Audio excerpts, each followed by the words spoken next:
This is Lloyd behind the mic, let the cameras roll. The next level sports lounge, yeah, you know the name and the goal.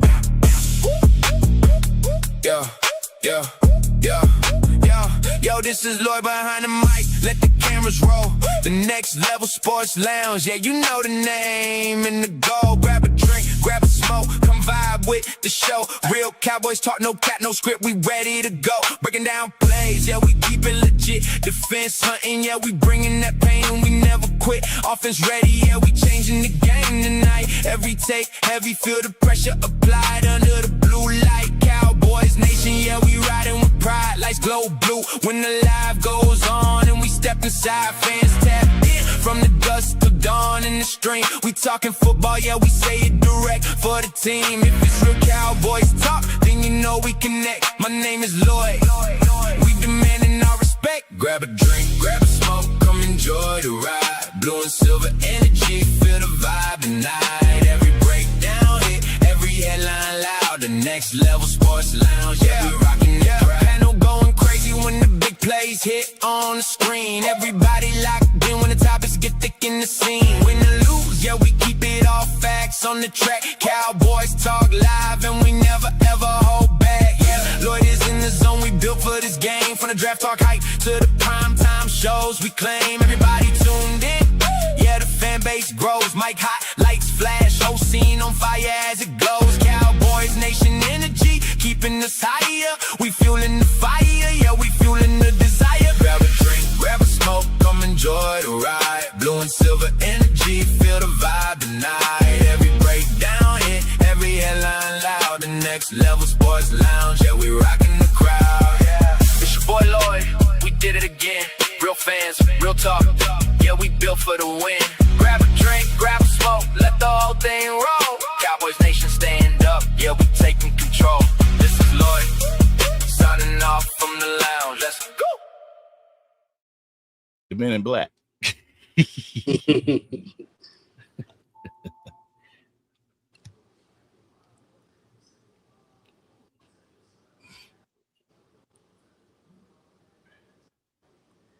Salute. No audio, Blue. We ain't got no audio.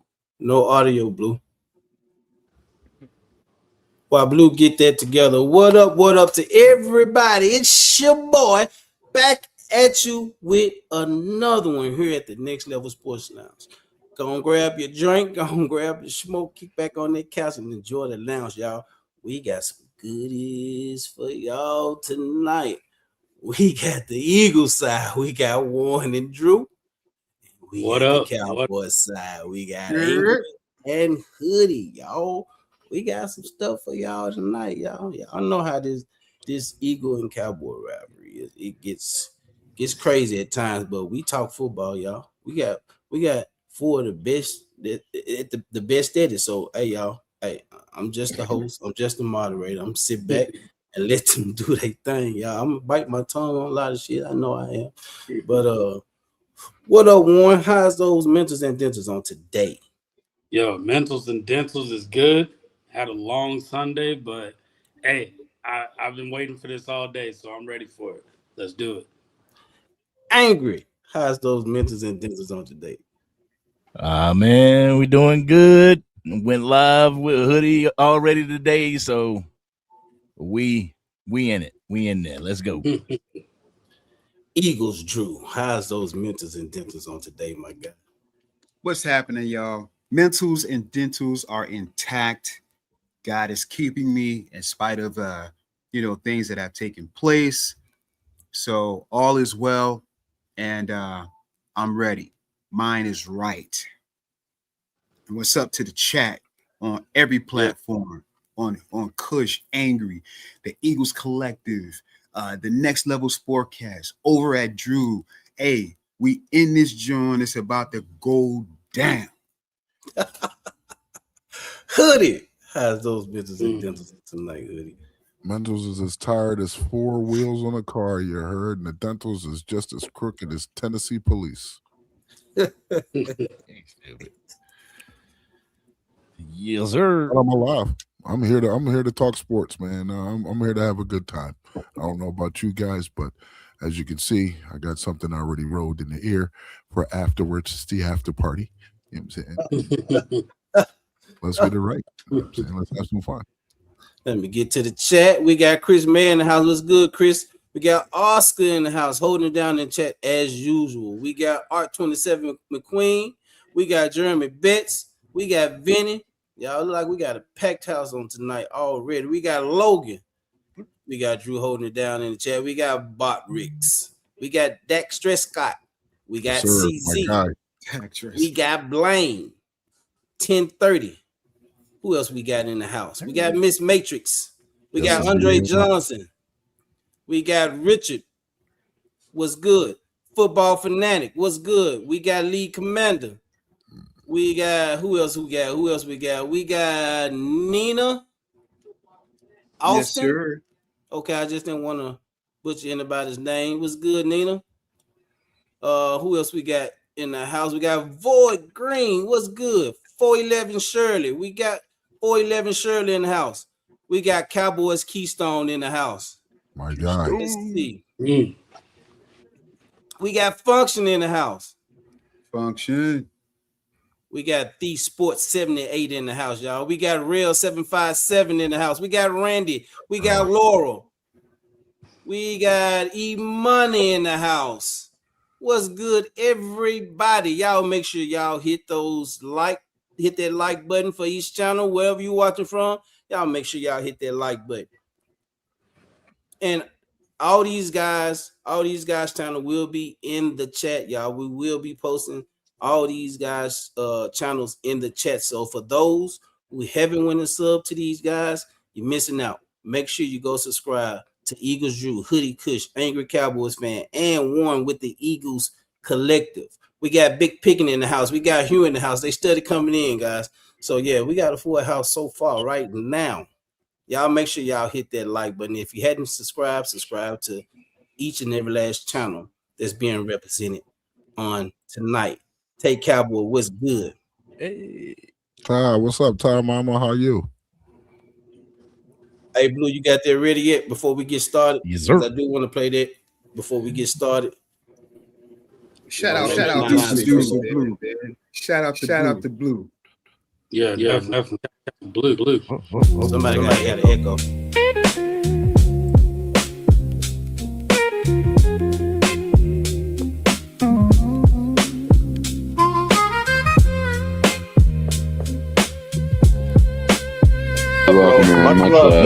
Yes, sir. Y'all still my Cowboy family, man. Let's not get that twisted. You know what I mean? Don't get it twisted now. I ain't no cowboy. Hey.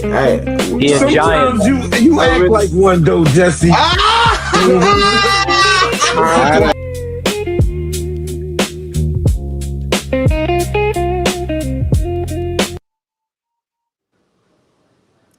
And for those who want to speak on Feds, man, we have echo.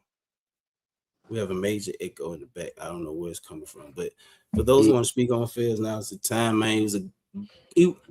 From the time I met him, he was a stand-up guy, great guy from the time I met him, and he believed in what he said when it came to his Eagles.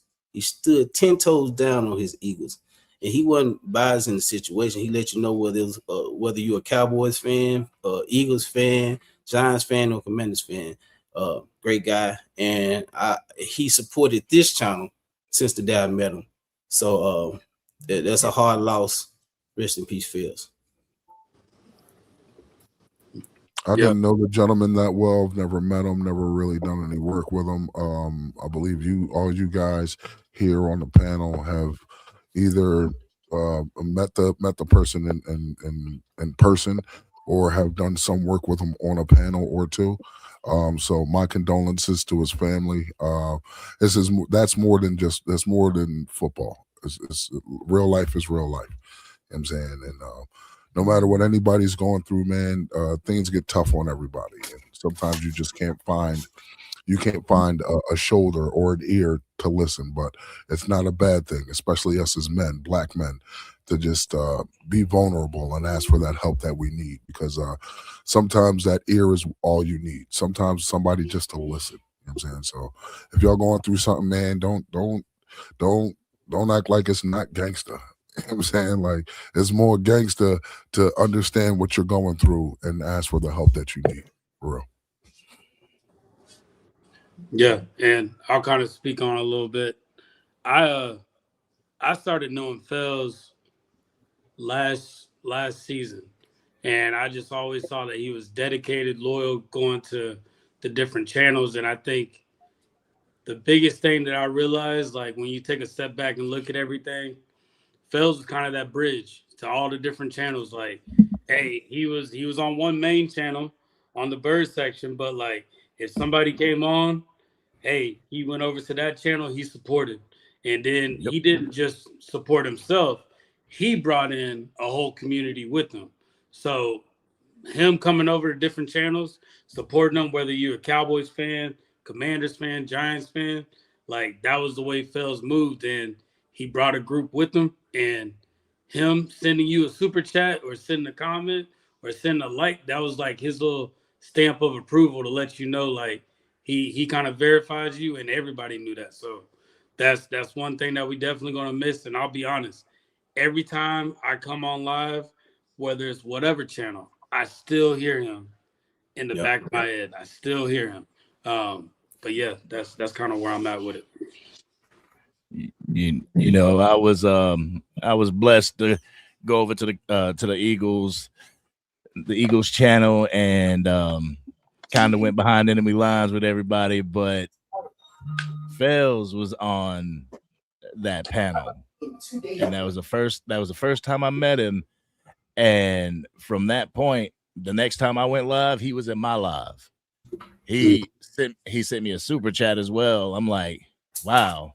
And like I said before, you know that a person is genuine not by the super chat that they send, but the fact that he'll tell you straight up, you know, it ain't the Cowboys, it's straight Eagles. So for him to be over in my chat and just communicating back and forth, bro, I tip my hat to him, man.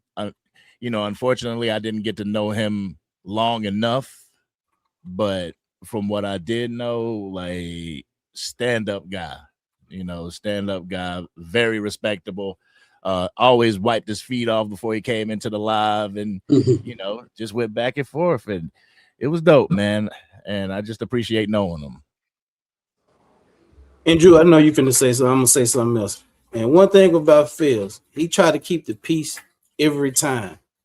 And he gave you warnings before he would snap on you. So if he's trying to keep the peace, you better heed to what he's giving you, because he would snap. Yeah. I mean, listen, man, there's nothing more to add than what was already said about Fells. You know, we love the brother. You know, I'll just say this. You know, Fells is no longer with us. He's resting now. So now it's let's say prayers for his family. Let's pray for his wife, his kids. Let's hold them up in prayer. And you know, because they're the ones now that are really, you know, having to deal with him not being there anymore. You know, like Warren said, that Fells' presence will always be felt and on everybody's channel. And that's just the type of person he is. And I thank God, you know, for football, because an instrument like this brings people together. You know what I mean? Of all backgrounds. And Fells, we were blessed to be introduced to him. And, you know, just like we are all introduced to each other, football did that. And thank God for football, because we were able to meet Fells, that hardcore Philly from the soil fan. So Fells, we miss you, bro, but you'll never be forgotten, man. Prayers out to Phil's family. And with that being said, Bills, we want us to talk football, y'all. Let's talk football, y'all. Let's go. Let's get right into it. So both teams went through a preseason game on yesterday. Yes, sir. And I'm gonna start with the Eagles. What do y'all take from y'all preseason? It's just preseason. You don't really take much, but you watching for a reason. You scouting for a reason. So what do y'all take from you guys' preseason game? did you see something that will be beneficial for the season, or did you see something that you looked at you thought this player was going to be a little bit better and he just fell off a little bit? What did you guys see? What's y'all take on y'all preseason game, the first preseason game so far? Drew, what you got for it? Well, you know what? Me personally, when I watch preseason games, I take that opportunity to really focus on players. I'm not really looking at like formations or I key in on one player. Like, on the offense, I keyed in on our second round rookie, Michael Bell. I focused on, Willie Lampkin, who else? Michael Morris. Those players I really focused on watching those guys on the offense, and it was Willie Lampkin and Bell that actually were anchoring the right side of the O-line. And I was extremely impressed by what I saw. It was funny because Michael Bell is 6'9" and Willie Lampkin is 5'11".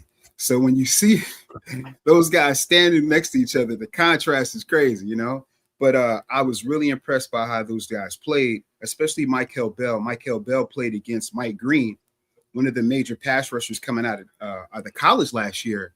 And Michael handled him pretty good. There was one play where he really pancaked Mike Green really good.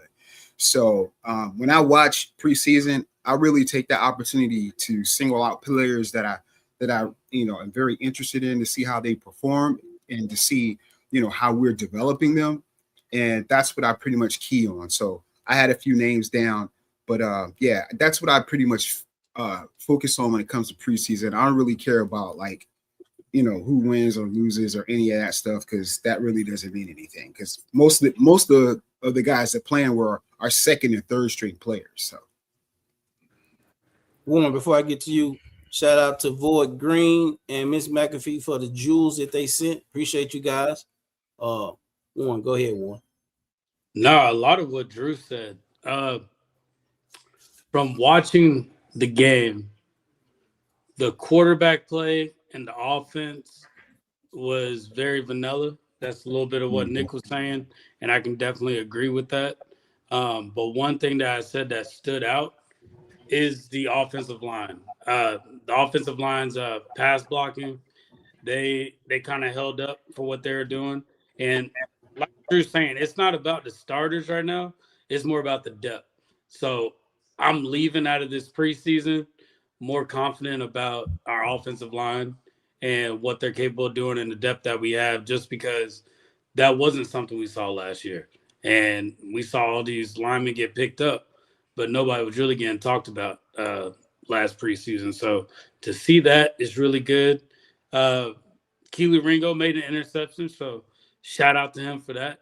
That was something that I know he's trying to get better and better at. But no, I'm coming in confident. Still want to see a few more things, but I think going into this Patriots, who we have next preseason, I think that's going to be a little bit more interesting, and the playbook's going to open up a little bit more.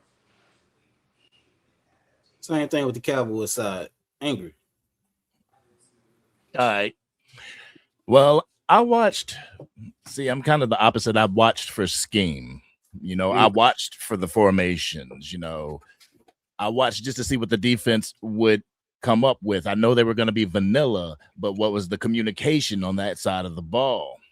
I also looked for individual players that stood out or made a jump in their respected position.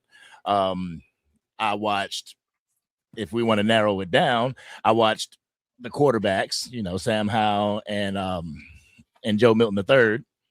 Watched the running backs just to see where that position battle would lead in, quick time NFL speed, and the tight end position. But the wide receiver did jump out to me. I will say that. And I believe it jumped out to a lot of Cowboys Nation. Hoodie, what you got for us? First, I want to say I agree with Eagles Drew about preseason being like more of an evaluation. For me, it's more of an evaluation of my second team, third team, and fourth fourth team guys, practice squatters, guys who may not be here. What I saw was something a little rocky in the beginning. First game of the season, first game of the preseason. There's going to be jitters, you know what I'm saying? Young guys coming in who haven't played in the NFL, learning the NFL speed. And then you have Sam Howell coming in who hasn't played football in 7 months, you know what I'm saying? So he's walking in, he's got a brand new uniform on, new helmet, new group of guys that he has to work with. And of course, there's some trepidation there, like, hopefully everything works out. Are they going to, even though everything was vanilla, you know what I'm saying, it's more like, how do you produce in that vanilla system? So what I saw yesterday was something, it started off rocky, but as the game progressed, things got cleaner, you know what I'm saying, which I'll second Warren and say I came out a little bit more optimistic. I came out a little bit more confident in what I was seeing going into week 2 of the preseason. Now, the question is consistency. Can they continue? Can they be consistent? You know what I'm saying? So that's all there is for that. You know what I'm saying? Like, so Angry. I'm at 3. What? I'm at 3, Angry. I'm at 3. Like, goddamn dog. What player, Angry, on offense and defense stood out to you during this preseason game? Oh man. Whether it was good or bad. Whether it was good or bad, let's go with the bad. Kalen Carson stuck out to me at the cornerback position, I guess because he had a few penalties, a couple pass interferences. He had one pass breakup that was pretty good, but for the most part, he kind of remained silent, and the one on the offensive side of the ball, I believe, jumped out to everybody in Cowboys Nation, and that was Camden Brown. He UDFA coming into camp, and you really don't expect anything from your UDFAs, but the Cowboys have a reputation for hitting when they go get UDFAs, and I believe this guy hit. Like Hoodie Kush said, the importance is the consistency. Can he come into the second preseason game and do the same thing? Doesn't have to be 2 touchdowns, because I think it was like 3 receptions for 62 yards and 2 touchdowns. That's crazy stat line. But it doesn't have to be touchdowns, but just show me that you can be a consistent threat where opposing defenses have to actually pay attention to you on the field, and see if you can work up into that. Whether we keep 5 or 6, see if you can work up into that 53-man roster and be that 5th option. So those are the 2 that stuck out to me. Hoodie, you want to add to that? If we're talking standouts, I'll say this about standouts. Standouts are the ones who are taken to the coaching. Standouts are the guys who you see making the plays even in the vanilla offense, being consistent, being gap sound, being not just gap sound, but assignment sound. So if we're going to talk about standouts, I want to say one of the biggest standouts to me, not just Camden Brown, but I'll say Michael Trigg. Michael Trigg was a welcome piece this preseason. He only had 4 catches for 30 yards, but it's when those catches happened. You know what I'm saying? It's not about the production, it's about the win. You know what I'm saying? I think we had a couple of third downs where Michael Trigg comes in, he nice little block, leaks off, gets a catch. He gets like 3 or 4 yards of yak. That's a first down. You know what I'm saying? And that's a third down. You know what I'm saying? So when we're talking about standouts, to me, a standout is someone who understands the system that he's learning, understanding what he's getting from the coaches. So I mean, if that's the case, it's quite a few standouts. It's quite a few standouts. Yeah, there's a number of standouts. Yeah. Warren, what you got for it? The biggest standouts that I've seen is Bell and Willie Lampkin. Those were 2 big standouts this preseason game. Also, Cole Payton. Even though the quarterback's play was lacking the whole game, I will say Cole Payton made a lot of big plays that you said, okay, I see what he's trying to do. So Help a me little out. bit of how Tanner McKee felt 2 years ago. What's that? Help me out. Cole Payton position. Quarterback. Oh, he's a quarterback. Oh, okay. Yeah, From, from, quarterback. Is he North more Dakota. of a scrambling quarterback? Yeah, he more led of a y'all dual in threat. rushing, right? Yeah, From he's North more of a Dakota dual State. threat. Yeah, he's a dual threat. Yeah, and like watching him on film, he's kind of built a little bit more like Jalen Hurts, like not too tall, kind of just bigger and more just durable. Best way to put it. And his decision making that he had, I was very impressed with. So he would be a standout to me on that. But like I said, this offensive line, the depth of that just really, it was impressive. Just the whole team, like collectively as a whole, was pretty impressive. True. You know, since he did the offense, I'll tackle the defense. My standouts were Jeremiah Trotter Jr. and Jaheed Campbell. Those two guys played really well, especially Jeremiah Trotter Jr. That kid is a monster. Like our linebacker room is so deep and it's so very talented. So those two guys stood out to me. Ty Robinson, the Vanilla Gorilla, had a decent game. That's his nickname, the Vanilla Gorilla. He had a really good game yesterday. Got a sack yesterday. Also, AJ Epineza, free agent that we picked up from Buffalo, really made it had a really good game. And I can't remember the help me with the first name. Sam's the safety. What is his first name? Drawing the blank right now, but I know who you're talking about. It's early on. It's Andre. Andre Sams. He early flashed. He flashed early. You know, I loved how he attacked the run. He attacked the box and made some really impressive tackles. Sometimes that stuff gets overlooked, but not by me. You know, I saw how he was really aggressive and attacked the box and made some really good open field tackles. So those 4 players or 5 players kind of stood out for me. Yeah, Ty Robinson, good one. Yeah. So every year, every training camp, you go into training camp, preseason, and there's one player that stands out that you feel they can make a huge impact. And I ain't talking about the first round draft picks.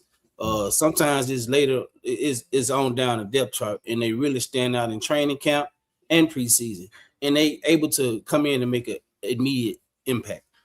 Do y'all have a certain player who you feel can come in and do that at this point in time? Let's go with one. Coming and making an immediate impact, that's going to be Bell, just because with Lane Johnson being out, he's kind of taking on that tackle role, and he's, from what they're saying, he's more of a plug and play type piece. I think he can come in and that's somebody that can come in and make an immediate impact, or at least like it won't be such a huge drop off when leaving. In the past, Lane Johnson would be out and we would notice that drop off, and it wouldn't come back to like 2 games later. But the way that Bell is, like he's playing like it's his role. So I'm liking that. Hoodie, how about you? One guy to come in and make an immediate impact. That's kind of hard because like I'm not gonna speak offensively then, because with the offense that we have and the pieces that we have on offense, it's kind of hard for Camden Brown to actually come in and make an immediate impact. You have CD, GP, Ryan Flanoy. You know what I'm saying? So unless we're planning on running 4 wide receiver sets the entire time, that'll be about the only way. So I'm going to stick with the defense. If there's someone who can come in and make an immediate impact that's not a first round pick. Justin Barron was a UDFA last year, coming out of Syracuse. He's a linebacker. Actually, he's a wide receiver turned safety turned linebacker in college. And from what I've seen from him this past week, actually, I've been high on him since last season. But what I've seen from him this past week leading up to the preseason game gives me confidence that I know that this young man can actually step in just in case of, knock on wood, an injury or something like that. And he can come in and he can literally make an immediate impact. I think he understands exactly what Christian Parker's looking for. I think the coaches under Christian Parker are teaching his scheme and his mentality the right way. And I think Justin Barron, as one of the low guys on the totem pole, actually embodies that. So that's who I'm looking at. Drew, what you got? I'm gonna go with Willie Lampkin. And what I'm impressed about Willie is that not only he plays aggressive, he's very strong, plays a low center of gravity with him being 5'11". He can play two positions, so that is a tremendous asset if he continues to play like that. Because yesterday he played some center and he played some right guard.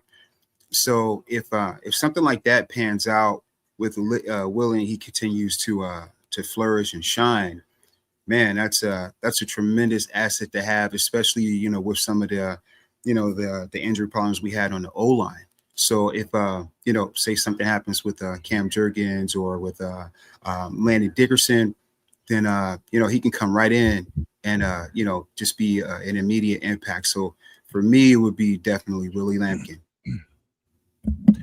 All right. The immediate impact for me would be James freaking Houston.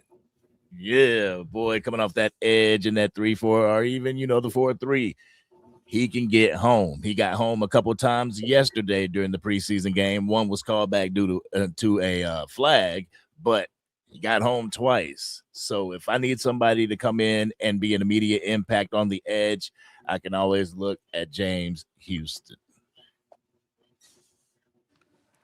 So, guys, I'm finna come with the nitty-gritty with these questions. Are y'all ready for them? Yeah, let's go. To the nitty. Bring that heat. Why are we here? Right now. And I'm going to start with you, Drew. Which team has the most dangerous offense at this particular time? That's a good question. That ain't no good question. Hurry up. It's. I mean, I have to be calculated because the easy answer is to say Dallas, right? The easy answer is to say Dallas, but I think that the Eagles there's a mystery behind the Eagles, because you don't know what the offensive coordinator is bringing. There's still a lot of tremendous talent on the Eagles side of the football. And if we get the running game going the way that it has been, last year it suffered because of injury, but yet we were really the top teams in pass blocking. So if we can get the run game going, and Barkley and Tank and Pierce and those guys are going, and also I believe we're going to see some RPO, more RPO activity from Hurts, not a lot, but we're going to see that back in the fold. So if when the Eagles run game is on point, they're virtually unstoppable, unbeatable. So, I'm going to say the Eagles for the unknown potential. And with Dallas, although they were a top 5 offense, one of the issues that they have, and we don't know if they're going to fix those issues or not, is that they were 18th in the red zone. So no matter how potent your offense is, if you're exchanging field goals for touchdowns, you're not going to win many games. So I think that's a big thing for Dallas. But I would say right now, the unknown, I will go with the Eagles. And I'm not being a homer. So, Hoodie, do you agree or do you have? I disagree firmly. He is 100%. He is 100% correct in his assessment about the red zone woes. You are 100% correct, sir. You cannot go trading field goals for touchdowns. But to say out of your lips that the Cowboys don't have the most dangerous offense, you are kidding yourself. You can't stop George Pickens even when you double him. You have to bracket someone. And even when you do, there's a guy by the name of Ryan Flanoy. We had a 1,200-yard rusher last season who just what? Ryan Flanoy wasn't doing nothing? Go, bro. I'm not. I'm just. It's Okay. cool. All right. I don't want to fool you. I don't to tell you why he's laughing, Drew said, "What the hell is a Flournoy?" So that's Drew's thing right there. That's He fine. He can make fun of Ryan Flanoy all he wants. He's going to show him who he is. I mean, let that man cook. Let that man cook. Before you continue, Hoodie, Randy, appreciate the 100 Jews, my guy. Appreciate that. Go ahead. The reason why I'm so high on Ryan Flanoy is because last season he's a 6th-round pick. Number one, he's a 6th-round pick from 2 years ago. He really didn't get much of a shot. Last season, he was due to get a shot, but what they did was they cut him after training camp. But he was specifically told that we want you to come back. Not only did he come back, he jumped 3 people to get to the wide receiver 3. Jalen Tolbert, Kavontae Turpin, Jonathan Mingo. Okay. That says something when you can walk onto the field and just take a spot. That says something. So I have high hopes for the young man. I think he's a very good wide receiver. I think he's a great 3, good 2. Okay. That's what he is. He's a great 3, good 2.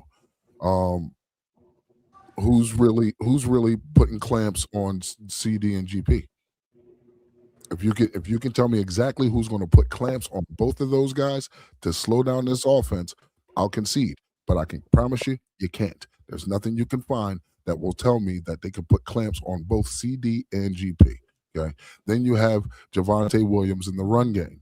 My offensive line, albeit we have tackle problems or a tackle issue. That same tackle that we have most issues with in pass pro is actually a monster in the run. You know what I'm saying? So give me 1 second. I have to say goodnight to my children. All right. Oh, yeah. Warren, while he doing that, Warren, do you agree or do you have a rebuttal? Drew makes a really good point and Hoodie makes a good point. I think if we were to go based off of right now, based off of rankings, what we've seen this offseason, we can definitely say the Cowboys have the more dangerous offense right now.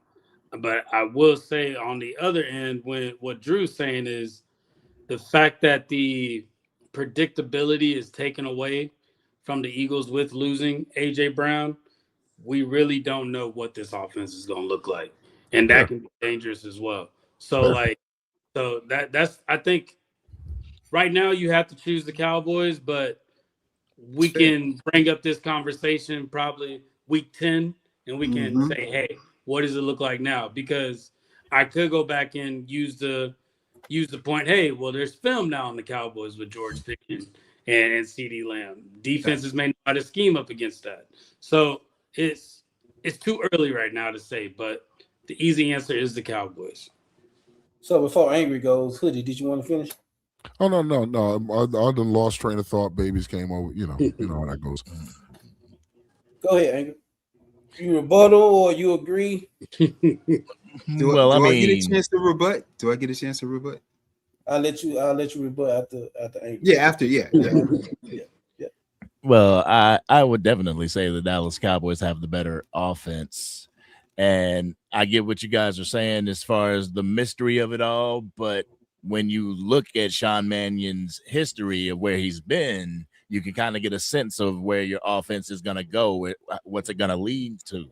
I mean, we've heard the West Coast offense coming to Philly, so the Dallas Cowboys run the West Coast offense as well. So just that element of surprise, I don't know if it's big enough to catch people by surprise. I mean, maybe the first or second game, but once people get acclimated to it, might catch issues. But as far as the Dallas Cowboys offense and the weapons that we have the element of being together, playing together. This is the offense that was pretty much together last year, and it really clicked. And I know Eagles Drew was talking about the red zone. Yeah, you can't be that bad in the red zone, but at the same time, you can't have a 25th ranked overall offense either. maybe good in the red zone, but the Eagles was ranked 25th in overall offense. And for those in the chat, the question has to do with the offense in totality for the season so far. We're not speaking about offense in the preseason. We're speaking about now. I don't know which one of you guys is channel, but Fresh King Oh my God. just sent a $49.99 super chat. Shout I don't out. know who's one of those. Yo. Is that one of your people angry? That's one of my Yes, guys. sir. Fresh One of King the angriest guys. NYC. Shout out to Fresh King Fresh King, for man, that for the love. super chat. He said, "Shout out to my guys. Season is here and the stars are already shining."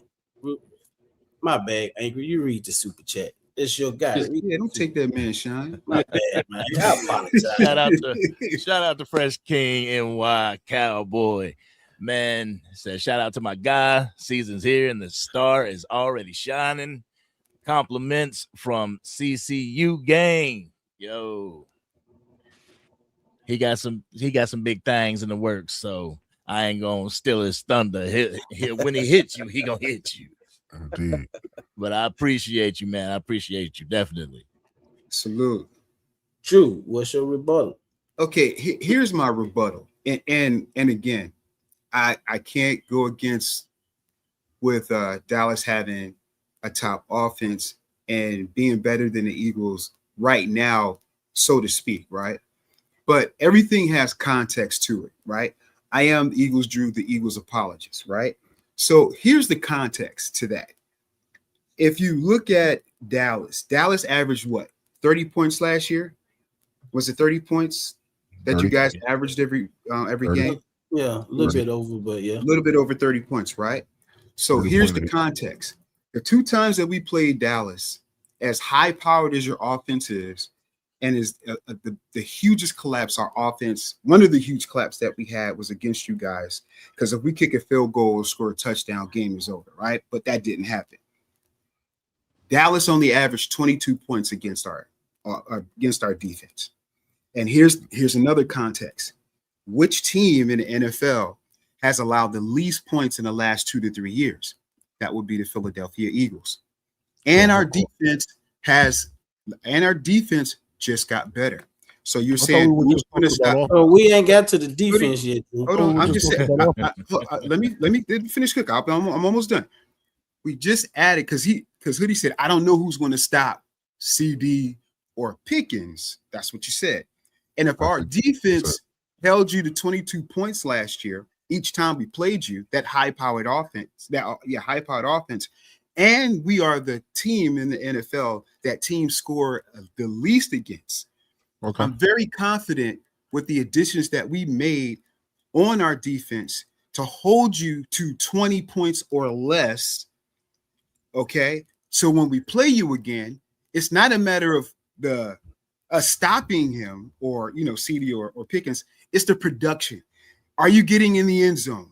You can have all the big plays you want, but if you're not scoring touchdowns, then that's how we beat you. Okay. Can I add some context to this now? Can I rebut this? The floor is yours. Right here, since we were talking about offense. All right. So offensively, yeah, we averaged 30 some odd points. There are a few games where we didn't score 30. It wasn't just against y'all. Okay. But since we're talking about the Eagles defense, let's do it. Game 1, we only scored what, 20 points? Facts. Okay. 20 points in the second game, 24. We only scored 20 points. Mm-hmm. Not for lack of your defense. CD's dropping balls. If CD dropped 0 balls that game, we score 30, 100%, because nobody was stopping them. CD stopped himself. Game 2, you can shake your head all you want. Game 2, Game 2, we spotted you 21. Y'all was doing y'all thing. The levees broke. We scored 24 unanswered. Can't score 30 when your time is limited. Okay. Now, did you guys eat clock like you should have? Yeah, in the second half, or at least you tried. You know what I'm saying? But for the most part, we scored 24 unanswered. If that's not high powered, I don't know what is. To be down 21-0 going into the half and then coming back out and just scoring 24 straight points unanswered. So yes, my offense is better than yours. It is projected to be better than yours. Okay. Now with the continuity that we have in our offense, with extra added pieces, with another year under our coach and offensive coordinator, I expect us to be just a wee bit better. Now, since defense came into this, you guys beat the game one. You guys beat a pretty bad defense. You can't argue it. You beat a pretty bad defense. We couldn't stop the run for nothing. We couldn't. Jalen Hurts had like 82 yards on the ground. Saquon Barkley had 66 yards on the ground. Both scored touchdowns. We couldn't stop them. But what you couldn't do was pass on us. We held y'all to under maybe a little over 100 yards, a little over. You know what I'm saying? So if we're talking defenses, week 12, I believe we played y'all. We were the 32nd ranked defense. And y'all couldn't get any more traction. Yes, that was when your offense took a nosedive. So to say that just because you added a little bit of context that it means that we don't have a high-powered offense is a farce. I'm not going to sit here and say Saquon Barkley ain't him just because we held him to 66. If he's running for a $145 on Tampa Bay, a $160 on this one, 200 on that one, I'm not going to do that. Let's be objective here. So we got Cowboys dialogue with $5 super chat. Said first game GP and Dak weren't there yet. Second game was only GP. Appreciate the $5 Cowboys dialogue. But you know, if you notice, I don't give you a lot of if scenarios. You know, it's not an if. If my aunt, you know, had stones, she'd be my uncle. I don't give you those scenarios. I'm just giving you straight facts, right? I'm not saying that Dallas isn't a good offense. I think that it's a bit overrated, and the stats say so, because if you scored this is because we hear the same story. Oh, it's the defense, right? I get that. Because I can say it's our offense, but I'm not going to use any excuses because, Hoodie, let me ask you a question. As bad as our offense was last year, who was the number one team in the red zone? We already lamented. Just answer the question, please. Who was the number one tush team? Push, bro. No. See that. Hold on. The tush push was horrible last year. In fact, it worked at a below 60%. It worked at a below 65% rate. So we can't use the tush push as an example. I didn't say that. I said we've already lamented that the Eagles had a better red zone offense. Total offense, no, you didn't. And so the stats would support me because I would much rather support you. Hoodie, let me finish, bro. I would much rather have the number one offense in the red zone compared to the total top 5 offense. You know why? Here's why, Hoodie. Because when you're number one in the red zone, you end the year 11-6 and not 7-9-1. And losing 2 years, you don't end the year with high-powered offenses 14-19-1 with a high-powered offense. Sorry, it just doesn't work. It's like, glitz and glamour. You know what I mean? You could put a BBL on the girl, but that don't mean that's real. It's still a BBL. We talking about red zone offenses and stuff. I mean, you can tell offense though. Come on now. Before y'all rebuttal, let me read the super chat. Ms. McAfee with the $10 super chat. Welcome to the Next Level Sports Lounge. If this is your first time here, make sure you subscribe and turn those notifications on. Smash that like on your way in. Go ahead, Angry. I'm not even going to do it. Go ahead, Angry. I'll do it. I'll go in after you. Go ahead, Angry. Now, I'm just saying you big up the positives. Yes, you big up the positives. Red zone offense, that's dope. But you were 24th in third down conversions. you got to get to the red zone in order. You got to keep the ball. You know, we seen this yesterday in the preseason game, and I know it's second and third stringers, but it's also play calling. It's also scheme that you're going to be going with at week 1 with your starters, and the third down conversion still didn't look good. You know, last night you went 0 for 9, and I mean, I know don't want to bring the preseason up, but still 0 for 9. Let's not do preseason. Let's not. Okay, fine. Let me ask you a question.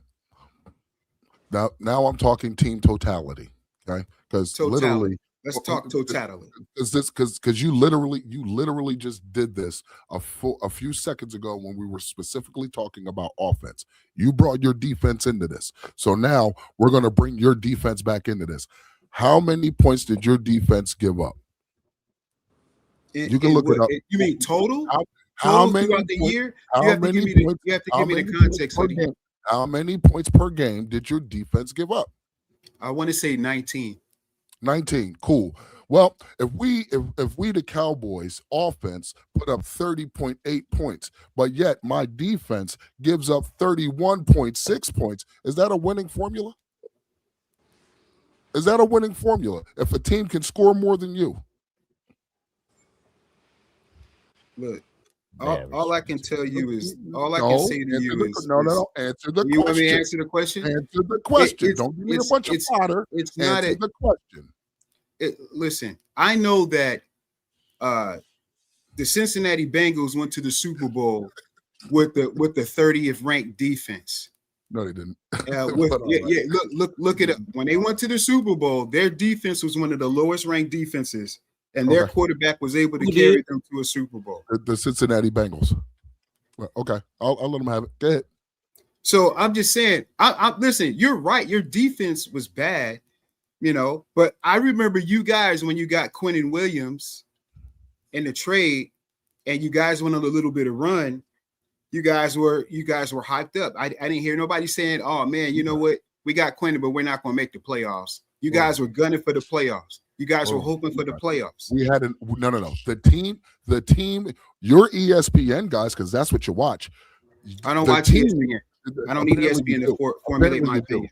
Apparently you do, but I don't need ESPN. I don't watch it. But those 3 games, we still had an opportunity to play to get into the playoffs. When we won those 3 games, Vegas, Philadelphia, Kansas City, we had an opportunity. Guess what? All that went to shit when we went to go play Detroit. All that went to shit when we lost to Minnesota. All that went to shit when we played the Chargers. All that went to shit. So what happened when you played the Cardinals? What happened when you played the Cardinals? We lost to the Cardinals. So what? You don't want and they got a worse team than you. We lost a lot of games. What was your excuse? How many points did your high power offense put up against the Cardinals? 20. What does that got to do with the price of tea in China? Because you're sitting here, you're telling me that you have this high power offense, you have a suck defense, right? But you play these terrible teams, and you should be able to beat them with this high power defense. You lost to the Carolina Panthers. Why? You know why you lost to the Panthers? Because Dak couldn't score a touchdown in the red zone at the end. That's why. So you can't put it all on. Hold on. You can't put it all on the defense, my friend. If your offense is incapable of scoring touchdowns, then you're putting more pressure on your bad defense. How come when Dak gets in the red zone in Carolina, he couldn't score a touchdown? You settle for a field goal, and then the Panthers march down and they beat you. We tied up the ball game. Okay, hold on. So what I'm saying is, let's not use the defense as an excuse. Give the offense some culpability. They're not as good as you think they are. Up the ball game, but we got ran on for 245 yards. What is the defense doing there? What is the offense supposed to do when the opposing offense is staying on the field for 6, 7, 8 minutes at a time because they can run the ball? But excuses, get the fuck out of here, man. Let me read this super chat from Ricardo. $5 super chat from Ricardo. He said, "Cowboys got it." Presume to tell me. Appreciate that. $5 super chat. And I just want to say real quick, that whole that whole Carolina 17th Panthers, he ranked couldn't defense. score in the red zone. First touchdown came from the red zone. Second touchdown came from the red zone. Third touchdown did not. We lost by 3 points because at the end of the game, they hit a field goal to win. Why? The Panthers hit Why? a field goal. Angry. Why So did what that are you? happen? So what you're saying is, and also you said that the Cincinnati Bengals had this low-ranked defense, like 32nd ranked defense. Their defense was 17th when they went to the Super Bowl. So like, Okay, I stand corrected. Still not a top. That's middle of the pack. Right? middle of the pack, and matter. that's all that Cowboys fans have been asking for. We haven't been asking for a top 5 defense. If we could just at least get middle to the pack, then we can be competitive. So Like you haven't had that before. Bro, like, I don't care about yesterday. I don't care about yesterday. This is we're talking about 2026. today. We're talking Had about that before. today. Listen, Okay? all I don't I'm care about saying is yesterday. this. Your offense has to take some culpability. I watched the Panthers in offense took the the Dallas culpability. game, and in the last 2 minutes of the game, One your game. quarterback had your offense in the red zone, One and you game. failed to score a touchdown. Your quarterback No, couldn't he throw a complete didn't, pass in an entire bro. quarter. What are you talking about quarterbacks for? Your quarterback had 2 turnovers. I'm not in the making same any. drive I'm not on making the same excuses. play. What are I'm you not talking making any about? excuses. My quarterback didn't Come play on, well man. last year. There was no Hey, excuse. Hoodie, There was Hoodie, no here excuse. you go. We didn't Hoodie, make it try to the this. playoff. My There it is. quarterback did not play well last year. My offense Jesus did not Christ. play well But your last defense- year. We need that Your fact defense check. Okay, played well. so I'm not making excuses. My Neither am offensive I. line You're trying did to not force play well excuses. last year. But You're guess trying what, to force Hoodie? excuses. Guess what, Hoodie? We're so Appreciate you, Scrappy. talented. We still won 11 games. Come on, man. Come on. Yeah, on the defensive side of the ball. Because your offense was Yeah, your shit. defense is Let's be defense is real. pretty Well, good. can't Let's be be too much real. if you're number one in the red zone. Let's Come be on, real. bro. Warren, Let's You're not be making real. sense, Hoodie. Warren, you Hoodie, want to hop up in Hoodie, here? let Wait a the Go minute. hate ahead, go. Warren. Let Go the ahead. hate go, Wait, bro. wait, wait a minute, Drew. Let the Warren, hate hop go, in here. Hoodie. Let the hate go, bro. You're tripping. Ain't No, hate I'm about just- you. I'm just- I don't Wait, care wait, about Drew, y'all. wait, Drew, I wait, don't Drew. care Let Warren about hop y'all. in. Let No, Warren hop I'm in. just How can I listening hate because I'm something I waiting don't for us give a to fuck talk about? about the defense because I know Yeah, that's that was the next So, question. like, the that's defense. That's what I'm waiting at the for. end of the You day. got Y'all it, got Warren. on the You got it, defense. Warren. Y'all know where we're at on the. Y'all know where we're at on the defense. We know where you at on the offense. There it So is. y'all got it. It's y'all's. Now let's talk about the defense then. Before you go, Yeah, Warren, defense. Because we before know you that's what's going to dominate. So before you go, Warren, Man, this dude talking out his ass right The now. He already memberships came with some. He for the already next came level with some. sports Easy, lounge. easy, Hoodie. Appreciate Easy. that Relax. wifey. Appreciate that Relax. wifey Told you. for the 5 memberships Relax. that she just gifted, guys. We're having a great talk here, y'all. We're having a great talk here. Yeah, So, relax. I just don't appreciate someone trying to tell me what I see. You're not going to tell I me didn't what tell I you see. what you said. It's I'm like, not telling you yes, what you said, are. bro. You're trying to tell me what I see, and I don't see what you see. No, what you I see is well, what you I'm see. telling you what I see. I'm What telling you what you- the stats see, What Hoodie. you see is what you see. What I I see what see the is what stats I see. see. I don't care what the stats say. The stats don't tell the story. Obviously. The stats So don't I- tell the story. So I have a 2-part question. I got a 2-part question. Here you go, Angry. Yeah, Fresh. Yeah, Yeah. appreciate you, Fresh. 1,000 Fresh King. jewels. Got the GOAT trophy, man. I appreciate that. Thank you very much. Good looking, Fresh King. Got the GOAT So trophy. this is a 2-part question. Who has the better defense, Dallas or Philly? And then which team is better built to stop the other's biggest offensive strength? Go Oh, ahead, that's Warren. easy. Get up in here. That's light now you're work. making this easy. Yeah, that's light work. The Eagles, Well, the Eagles have the better defense. Like the same reason why I said y'all have the better offense. We have the better defense. And the team that's built to stop the other, the Eagles have the pieces in place that we know are on the field that can stop the Cowboys offense. Like I don't think y'all know like Right. who y'all's cornerback 1 and 2 and y'all are solidified. Are y'all solidified? If y'all are, yo, kudos. But if you're not, like I'm still looking at okay, we don't have AJ Brown, but we don't even know what Lemon looks like yet. Like we don't know what Lemon looks like yet. We don't know what Wicks looks like yet. So at the minimum, y'all have the cornerbacks to at least compete. Y'all can at least compete with the wide receivers that we got. Okay. So Well, and I asked that question. Continue. The reason I asked that question because I felt that the easy answer for the offense was the Cowboys, and of course I have to go to the Eagles side too. But at the same time, if you look at it, if you're saying that your secondary can stop the offense, our wide receivers when they didn't do it last year, how is that That's biggest? You know what I'm saying? When they really didn't. I mean, so they but may I'll let they y'all may talk not about have it. stopped them, Lloyd, but how many drops did CD Lamb get first game? 4. Oh Yeah, yeah. So Oh, like, yeah. so I'm Wide saying, open crowd. it may not be like a full stop, but are they going to be on their top tier? Like, if CD Lamb is dropping balls on us, then like our defense must be doing something. Like at the end of the day, you can't just sit up there and say the Cowboys are just dominating the Eagles, bro. Like y'all I mean, offense is not really doing that. I think I y'all mean- biggest strength. I think y'all biggest strength is y'all defensive line. Yeah, y'all got 100%. Cooper DeJean, y'all got Quinyon 100%. Mitchell. You know what I'm saying? But that's just two that you're speaking about in the secondary. I think y'all biggest strength is y'all defensive line that opens it up for your secondary even more. Not even talking about the size that Quinyon Mitchell and Cooper DeJean is on, but that defensive line alone opens up everything when it comes to the rest of your defense. That's just what I feel, and that's why I asked that question. Mm-hmm.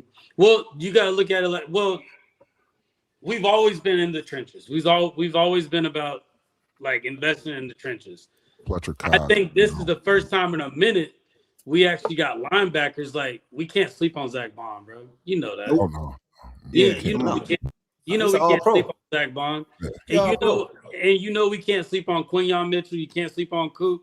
But I do feel like the Cowboys fan base is underestimating Tariq Woolen based off of how he performed with the Seahawks, and now coming to the Eagles, he's not looked at as somebody that can give George Pickens a hard time. I think that y'all are underestimating him, and I think Tariq Woolen is probably one of the corners that could probably compete with George Pickens. Like just trash talking alone, just getting his head.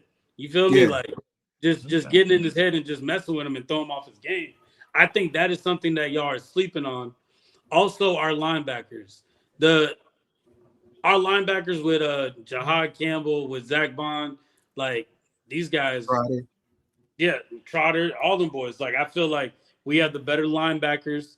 I feel like we have the better secondary in all the NFC East. Like, give me an NFC East team that is a better secondary than what we got. I'll say this. You're 100% correct. Your defense, bar none, best defense in the NFCs. Can't argue it. You know what I'm saying? Because there's tangible evidence to suggest so. You know what I'm saying? I know what I've seen. Mm-hmm. And what I've seen is that front seven is a problem. Zach Bond, you can't deny the young man. You know what I'm saying? From a special teamer with the Saints, let me finish. From a special teamer with the Saints to an all-pro linebacker who's chasing down 4.3 speed running backs, like that it gets on my nerves. Okay. Like I may not like the Eagles, but I know what good looks like. I know what great looks like. And that kid's great. You know what I'm saying? Your front is a problem. Mainly your interior. Jalen Carter, Jordan Davis, premier. Healthy Jalen Carter now. Right. So Jordan Davis coming in at the tail end of Fletcher Cox helped him. It helped him immensely. That is a perfect person to be paired with. So learning from Fletcher Cox, even though it was probably only a year, it definitely skyrocketed him. You know what I'm saying? He understands how to use his body. He understands how to use his strength. You can't argue it. Your secondary, as good as Quinyon Mitchell and Cooper DeJean are, they're good. Not taking it away from them because they are first team all pros. You cannot argue it. They have the credentials to back it up. I will never say out of my mouth and say that the Eagles have a shit defense. You'll never hear me say it. Now, what I can say is, even though I've seen Zach Bond, I've seen limited Jahad Campbell. I haven't seen Jeremiah Trotter. You know what I'm saying? So I can't speak to that. But what I can speak to, I give you kudos because you got it. I've seen it. You know what I'm saying? I've seen it in action. I've seen what it can do. You know know what I'm saying? So you're 100% right. Your defense is better than the Cowboys as of right now. I don't know what we're going to look like this season. We might take a step forward. Who knows? I don't know if we have a solidified one. If we do, the only solidified one cornerback would be Deron Bland. You know what I'm saying? He's the one who got paid. He's the longest tenured corner on this team. Shaking his head. So, Angry, I'm gonna let you hop in right quick, but I got a lot of things popping up on my phone about Von Miller about to sign with the Cowboys. I don't know how true that is right now, but it's just popping all over my phone. Yeah, I know. I just got something too from Skywalker Steel. So yeah. Is that something y'all want? I'm just curious. Is that something y'all want, or like it is what it is? I'll say this.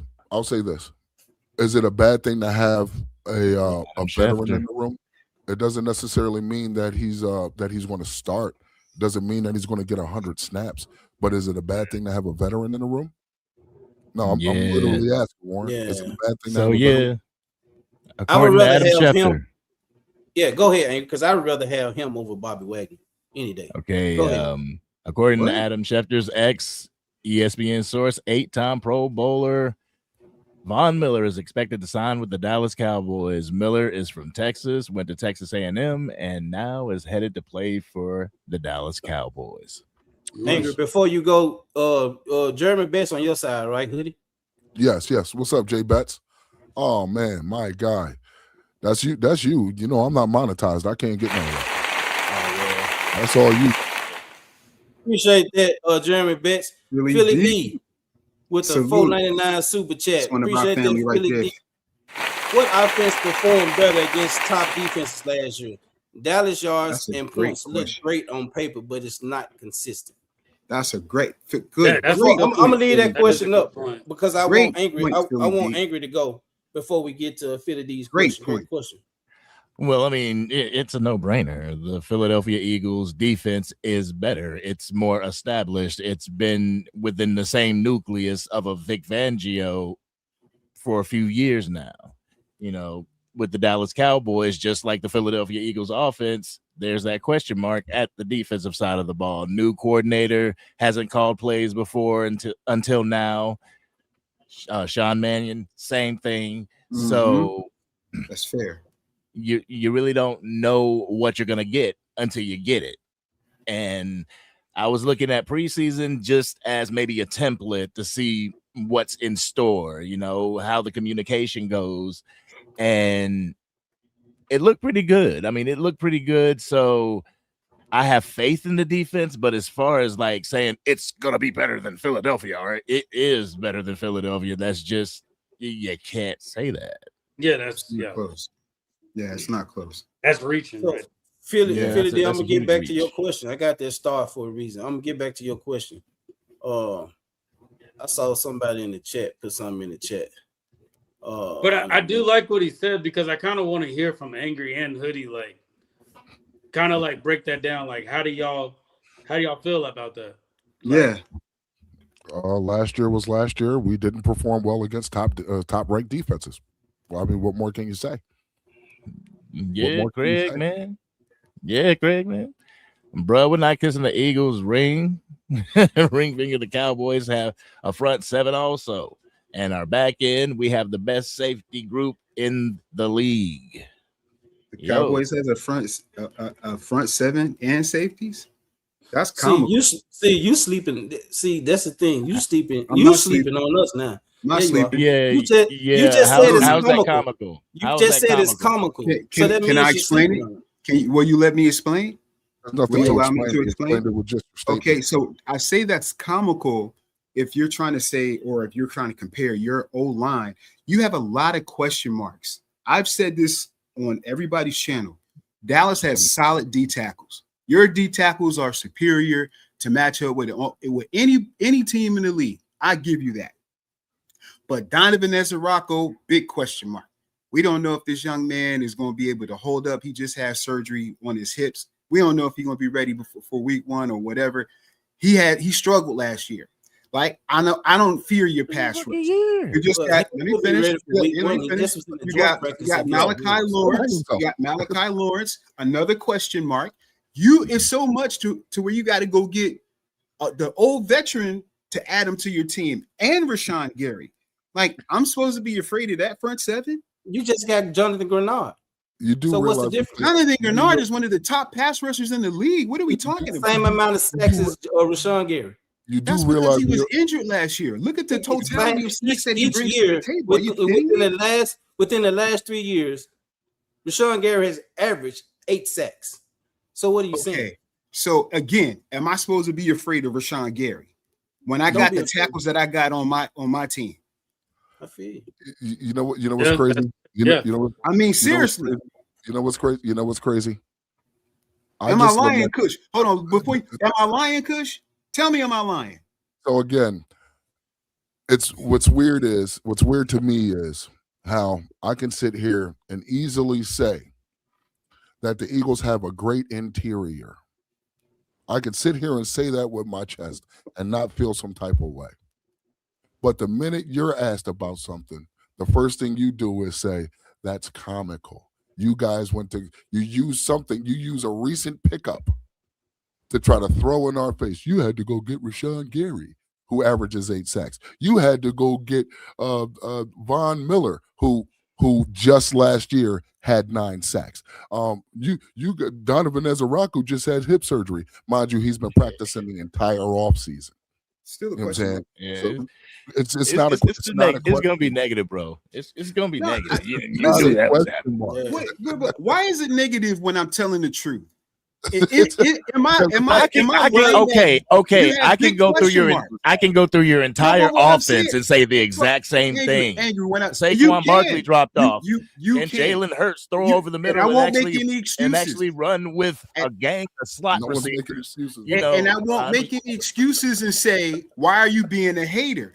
I brought up a point that your edge rushers are suspect. Am I lying, dude?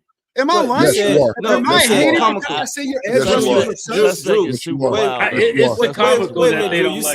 said That's I what I'm don't care. saying, I don't bro. care what Like, you come say. It's the on. comical. What are we talking I don't about care what here? he say. It's the But you're not comical. gonna.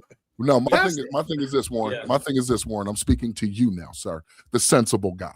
Okay, I'm speaking to Warren. My thing is this. My thing is this. Just like I can look at your offense and say, I don't know what to expect. Can you say the same thing about my defense? I don't know what to expect. I don't know So what this to is expect. okay. Can we please? Because it's ever changing. No, The I league get is what you're ever I get what changing you're every saying, year. Hoodie. No. I get exactly what you're saying. But like there has to be, and I hate bringing up the past, bro. I hate it. But you do have to look at like this was a talented offense that we did see in the Super Bowl. So like why can't we say, okay, at least we've seen this offense take it, like that offense went to the dance. Like they went to the dance and they got the girl at the dance. Like they did everything that they could. So it does get to a point to where it's like to compare how bad our offense is to saying that, hey, y'all's offense is bad, but like our deep, like it's not comparable. The badness is not comparable. Because did Jason Kelsey retire last year or the year before? The year before last. He right retired after you won the Super Bowl. 22. Okay, so right after you won the Super Bowl. And once he retired. No, after 23, I'm sorry. After 24. 23, he retired. So once he retired, did you not see somewhat of a drop off on your offensive line? Can I answer this? Can I answer this? Go for it, Warren. No. Yeah, the offense actually got better. Hoodie. Thank you. Like, I don't know about that, but I don't know. Hoodie. Here's why I say that. Here's why I say that. Your rushing lanes weren't the same. That's a fact. Your rushing lanes weren't the same. Saquon did not get off the way he did in 24. He didn't. You cannot deny wasn't it. on our team. Saquon wasn't on the team. He was too. What are you talking about? He won y'all Super Bowl. What are you talking about? No, y'all got him in 24. when Kelsey retired. Hold on. Ken, Hoodie. This boy's not listening. Hoodie. Saquon was on the team when Kelsey was on the team when he won the Super Bowl. Exactly. No, 24. No, he wasn't. Kelsey retired in 24. Guys, I can't do this if you're not gonna let the Eagle fans talk about what actually happened, then Right. Yeah, come on, So, man. so the 2023 season, we lost to the Tampa Bay Buccaneers. Yeah. That was Jason Kelsey's last Last game year. as Okay. an Eagle. All right. So that's what I'm 2020, asking. but We didn't let me explain though. Please let me explain. by all means. Cam Jurgens played guard. So once Jason Kelsey left, Cam Jurgens came back to his original position as center. I stand And that's corrected. where he picked up Mekhi stand- Becton. Warren, I stand corrected. I assumed that Jason Kelsey retired in 24. I'm sorry, 25. I thought he retired after 24 season, after the Super Bowl. That's what I was under the impression. He No. retired. And I was asking, So I was again, asking I the stand question corrected. so the chat could know, was he on the team? Because I didn't know. I Yeah, wasn't. I I stand wasn't corrected. saying that. he was We're on the talking team. over each other, so nobody can actually explain. Yeah, So- I mean, yeah, you're right. So yeah, So that's what I'm saying. The end of the 2023 season was Jason Kelsey's last game. Remember that That's at correct. that off season we picked up Saquon Barkley. Mhm. What? And we picked up Mekhi Becton. Mekhi Becton made that replacement at guard that Cam Jurgens was in. Cam Jurgens went to center. And what happened to Saquon in 2024? 24. He was a man among boys. So that was our first year with no Jason Kelsey. Okay, so again, I stand corrected. That was something I was unaware of. I assumed that he retired after the 24 season, not after the 23 season. That's why I asked the question, when did Jason Kelsey retire? Because I was under the impression that he retired after the Super Bowl season. So I stand corrected. I know when I'm wrong. I don't mind admitting when I'm wrong. Yeah, so that's all it I'm was. not just trying to throw He retired. disparagement. Yeah, so he did not win that. He did not win that last Super Bowl. No. All right, 22. No. All right. Yeah. Yeah. All right. 22. Yeah, he was there when they lost. Yeah. Yeah. All right. Right. So I stand corrected. You know what I'm saying? But I'm going back to what you're saying by when we lost Jason Kelsey, there was a drop off. Okay. And I'm rebuttaling by saying that there was no drop off. It actually got better. Yeah. So it actually again, got better. I stand corrected. You know what I'm saying? I stand corrected because there's things that again, I don't watch the Eagles. So there's things that I didn't know. Yeah, Mekhi Becton, I do remember him being there, and he was a big piece of your offensive line. So I stand corrected. Now, after Mekhi Becton left, that's when we saw 25. We lost. Yeah, Mekhi Becton ended up getting picked up by the Chargers. So going into the 2025 season, we had Tyler Steen. Yep, Tyler Steen. Okay. And that's when most of your woes on the offensive line happened, between injury and other factors. Yeah, just injury. It was just injury. the whole, Okay, that- so that's all I was saying.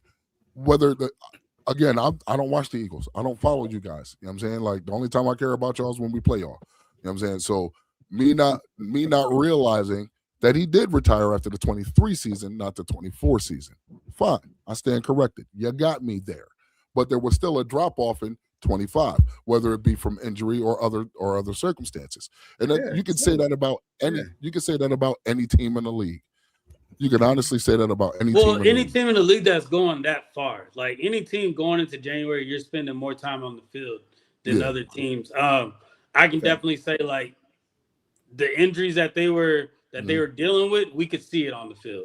Yeah. When Lane goes out, that what was it, third or fourth game against the Rams, Drew?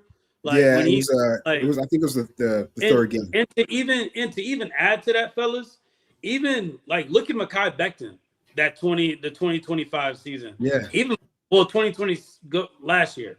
If you look at Mekhi Becton, Mekhi Becton actually got kicked off of the Chargers, bro, just because he was not productive, and he had just as many injuries as like Landon, like not as many, but he wasn't very well either, just due to the injuries, bro. So like that lets you know that it's not a Eagles thing. It was just look how far we went. Look how much we relied on that run game. It took a toll on those linemen. Oh, of course. It took a toll on. But I can definitely tell you, as an Eagles fan, that was something that I overlooked going into the next season, thinking, "Hey, we're going to be this good. We're going to be doing this. We're going to run up and down." I did not take into consideration that those yards that Barkley ran, hey, It sacrificed our linemen. Yeah, it didn't just take a toll on Saquon. Yeah. It took a toll on the line. So I can admit that, but also I can say that, and then taking away Jeff Stoutland, the only thing that I think Drew can agree with by losing Jeff Stoutland as our offensive line coach is this new guy. Is he a developer when it comes to coaching? Can he develop offensive line coach? Yeah. Who is your new offensive line coach? Chris Cooper. Where from where? He was with Green the Bay. Vikings. So last year, the Vikings. Yeah, he was with the Vikings. So that season that Sam Darnold was doing really well with the Vikings, that's when that offensive line was like at its peak. Like that's when all their linemen were good. They were going through injuries too last year. Yeah. So with Chris Cooper, I don't know if he's a developer of linemen. I don't know. Yeah, we don't know that. It's a question mark. That's what Jeff Stoutland, that's what cemented him as one of the top offensive line coaches. So that's something I'm curious about going into this season. Is he that kind of guy? Hearing about Willie Lampkin, hearing about Bell, he's clearly doing something that's making these players stand out on the offensive line. So kind of, I felt like I went down a rabbit hole, but at the end of the day, I will say my question to y'all is, do y'all truly feel like this Eagles offense cannot do well and there's going to be such a huge drop off because A.J. Brown is gone? We all know that. But do you not think that Jalen Hurts can be a quarterback that can get these other wide receivers, can actually like get these other wide receivers to step up or put these other wide receivers in position? As a Cowboys fan, you don't see Jalen Hurts as that type of quarterback? Go ahead, Angry. Like I said before, in an RPO type of situation, I worry more about the run than the pass with Jalen Hurts. Mm-hmm. Like, sure, he can get the ball down outside the numbers. That is a threat, that taking the top off. Devontae Smith going out there with them jump balls. Like, I worry about that, but the medium, the intermediate type of throws, the out routes are even in the middle of the field, the typical trope in the middle of the field. I don't really worry about his throwing. Why is that? Why do you not worry about his throwing? I'm not saying that he's super bad at throwing or anything like that, or he's a bad quarterback. No, he's not. But that's just not something that I worry about. I don't know if I'd really have to look at his game, but I mean, when he plays against the Cowboys, you can see it as well. So that it's a threat because he's the quarterback. It's the quarterback position. But as far as like, so you worry more about I worry about the rush. His legs than you do his own. Yeah, I worry about the rush. If Saquon can start clicking, then I worry about the run. But if he has to drop back and pass, I do think that we like us. I get it. We're Eagles fans, y'all Cowboy fans. I would say spend some time and actually watch a little bit of the highlights from last year. There was a few games that we were running the ball and we weren't getting anything out of it. We won games through Jalen using his arm rather than us relying on Saquon. I would highly recommend that. And hell, you want me to watch something that I'm probably underestimate y'all's team? Let me know. Yeah. But that Rams game, we tried to run the ball the whole first half. Nothing got it. It took Jalen to throw the ball for us to actually win that game and get back. I'm gonna say this, and then I'm gonna let Hoodie and Drew get in on it. One thing about me, I watched the Eagles game. I'm with Angry when he say about the legs, because his legs most definitely can kill us. One thing I do give Jalen Hurts, he has a very accurate deep ball. Yeah. He can sling that ball deep. And most of the time when we've been killed, it's been on the deep ball. Whether it was to Devontae Smith or A.J. Brown, he's killed us. And with the tight end across the middle. Mm-hmm. I'm not saying that he can't throw the ball, but I'm with Angry. His legs scare me more than his arm does. Yeah. Really? And That's I've always said, interesting.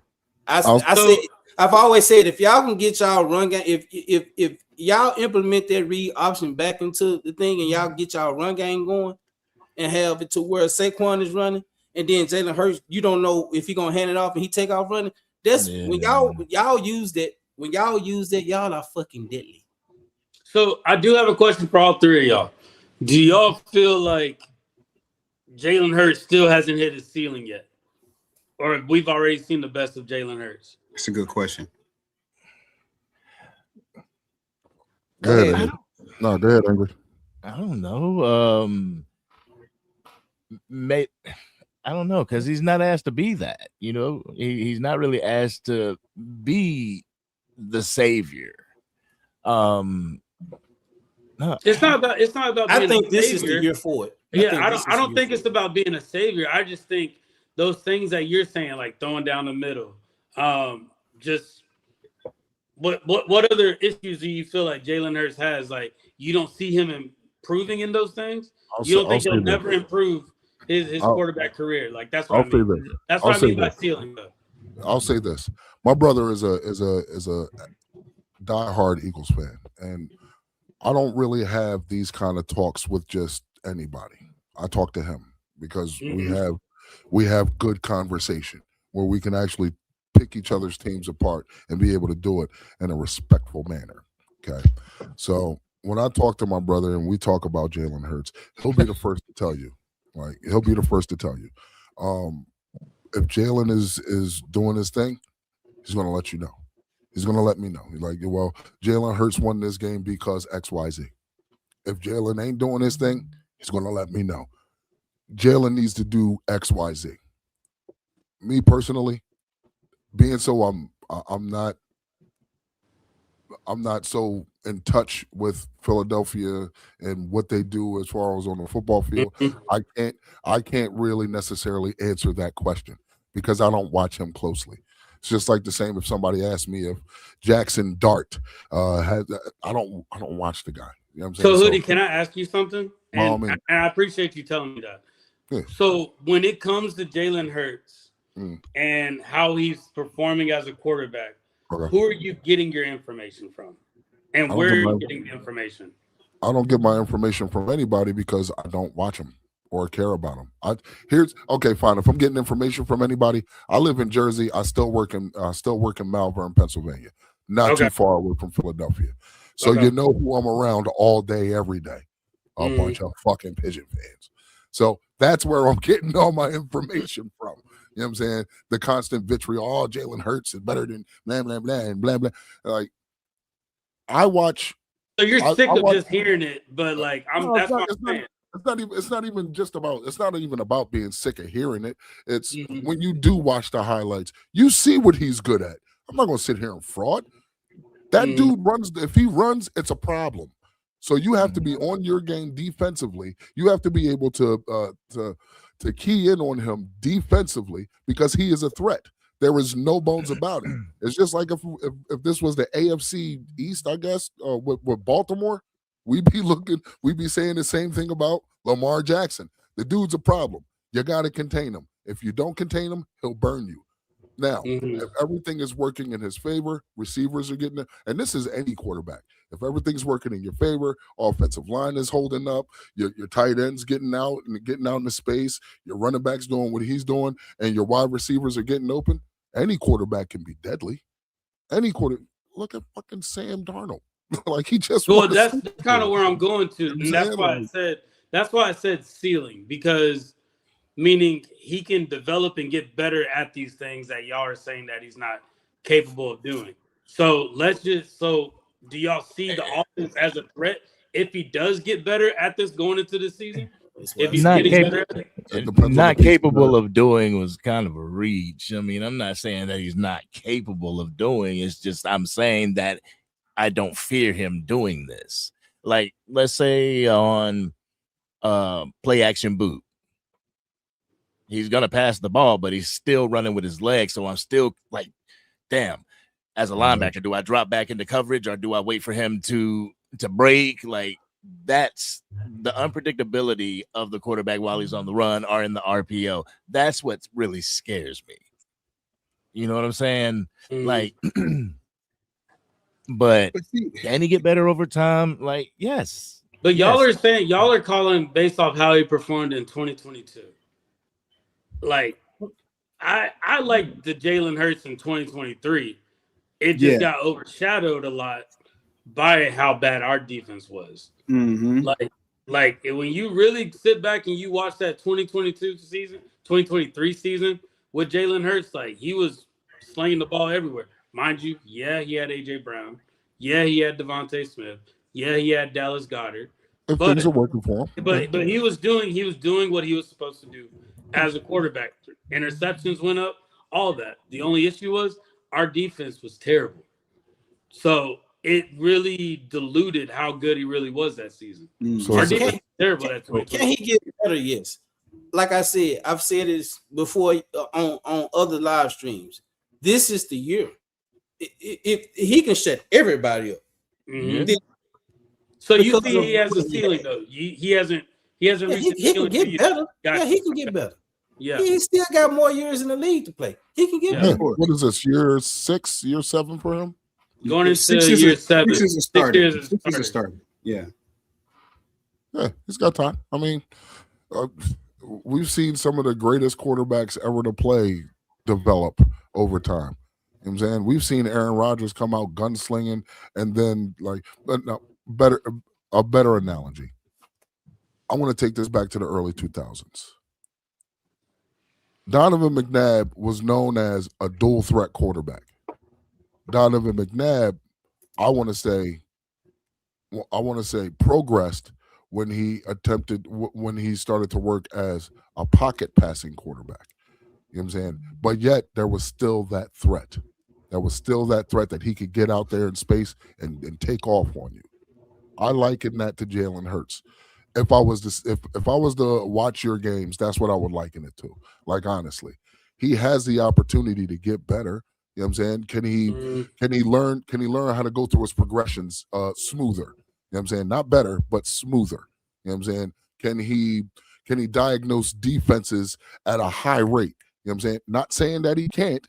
I'm not saying that he can't. Because obviously, when you throw for over 300 yards in the Super Bowl, when a team that's just going to go cover 0 on you, you're obviously diagnosing really damn well. You know what I'm saying? So I'm not saying he doesn't diagnose, but can he? You know what I'm saying? Like, can he progress in that manner as a pocket passing quarterback? And I'm not going to say it remains to be seen because we've seen shades of it. We've seen flashes of it. We've seen it. We've seen some flashes. I can only speak on the tangible things that I've seen. I can't speak on the what ifs and how abouts. You know what I'm saying? I've seen certain things. I've seen when he had AJ Brown, Devontae Smith, Dallas Goedert. He was a man among boys. But I've also seen when he just had Devontae Smith that he wasn't sure of himself. I want to say. You're saying Jalen Hurts wasn't? What was that? Year 2? That was 2021, yeah. So that would be year 2, right? He wasn't 100% sure of himself as a passer, but I mean, Devontae still went over 1,000, but that was it. You know what I'm saying? He didn't go over 1,000. He got 900. He had 900. We ain't gonna talk about that. We ain't gonna talk about that. Let me hit these super gifts. Goddamn said he sent 5 jewels. Appreciate that, goddamn. Randy with the 10 jewels. Appreciate that, Randy. Appreciate that. Yeah, my guy name. God damn. That's a crazy name. Damn. We got some good talk going on, y'all. Go ahead. But honestly, okay. Breaking news, but I'm not really. Again, like it's no shade. It's just shit. I don't even watch Seattle. You know what I'm saying? Like the only time I cared about Seattle is when we played them yesterday. You know what I'm saying? So it's no shade to no teams. It's just how I rock. I don't worry about Philadelphia, but when we play y'all, now do I pay attention to certain things? Hell yeah. I know who Jalen Carter is.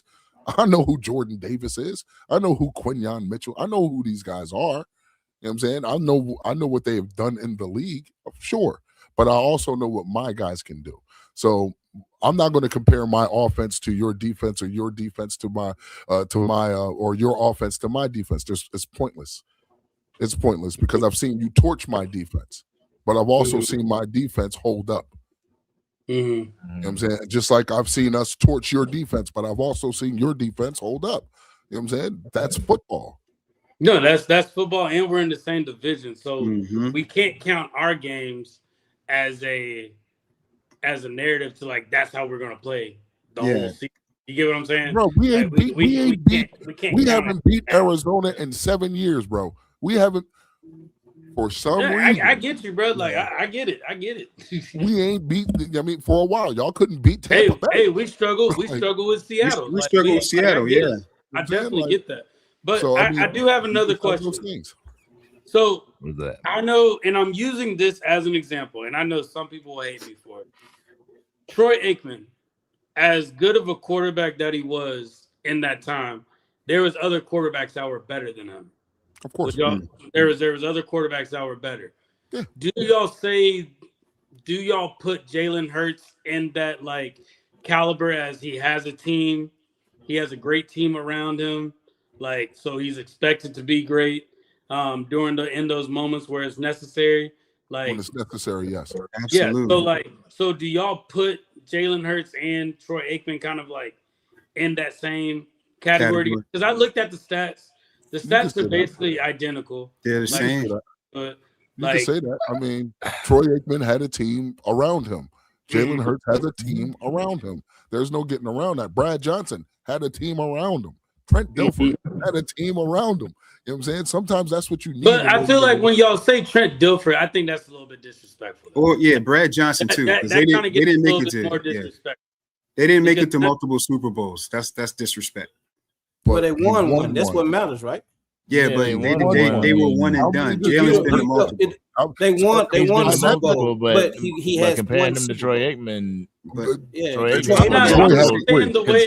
where Troy Aikman was put. If they did a ranking at that time, right, would it be the same type of conversation that people are having about Jalen Hurts? If you're asking me, right? If you're asking me right in and out of the 10, in and out of top 10. He might be in the top 10 this year. He might be out next year. Like, if you're asking me right now, think that?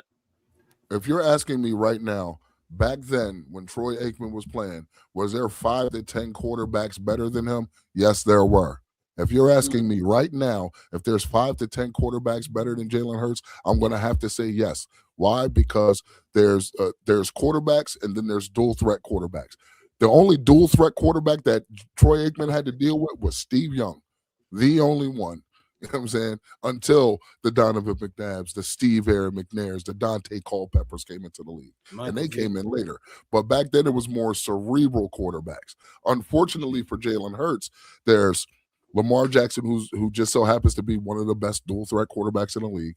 Josh Allen, who's a dual threat quarterback, but he is rather cerebral, turnover machine, but rather cerebral. You know what I'm saying? Like there's a mentality, there's a mentality to these guys.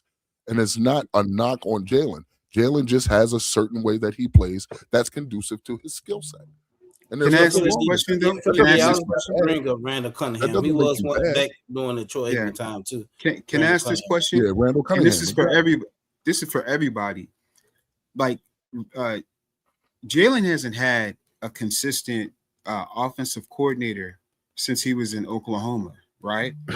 And so when you have a quarterback that's afforded a OC for multiple years to work in the system, to grow in that system, typically a rookie quarterback doesn't really hit their stride until what? Year 4, year 5. So here Jalen's going into year 6 as a starter. Never had a consistent offensive coordinator. I think he had Sean Steichen like 2 years, right? So isn't there some type of cerebralness that a quarterback has to have in order to be able to function under a new OC, learn new play calling, learn just a whole new system, and still yet have the success that Jalen has had? There has to be some credibility, or there has to be some credit that he has to take with him having some type of cerebralness as a quarterback, to function like that, because I don't know if any other quarter has ever functioned like that or can. I don't think we've ever seen that before. And for Jalen to the last 6 years never missed the playoffs, been to 2 Super Bowls. I mean, that has to speak something to his intelligence as a quarterback. I mean, tell me, am I wrong? Your team, that's to speak something to your team continuity. That's what that speaks to. Okay. So Jalen doesn't get any credit for that. Why do I have to give Jalen Hurts credit for a team accomplishment? I'm just asking. You don't have to give him anything. I'm just asking. So I'm answering your question. I'm not giving him credit. I'm giving your front office credit because of the continuity of the team. They put everything around him for him to succeed.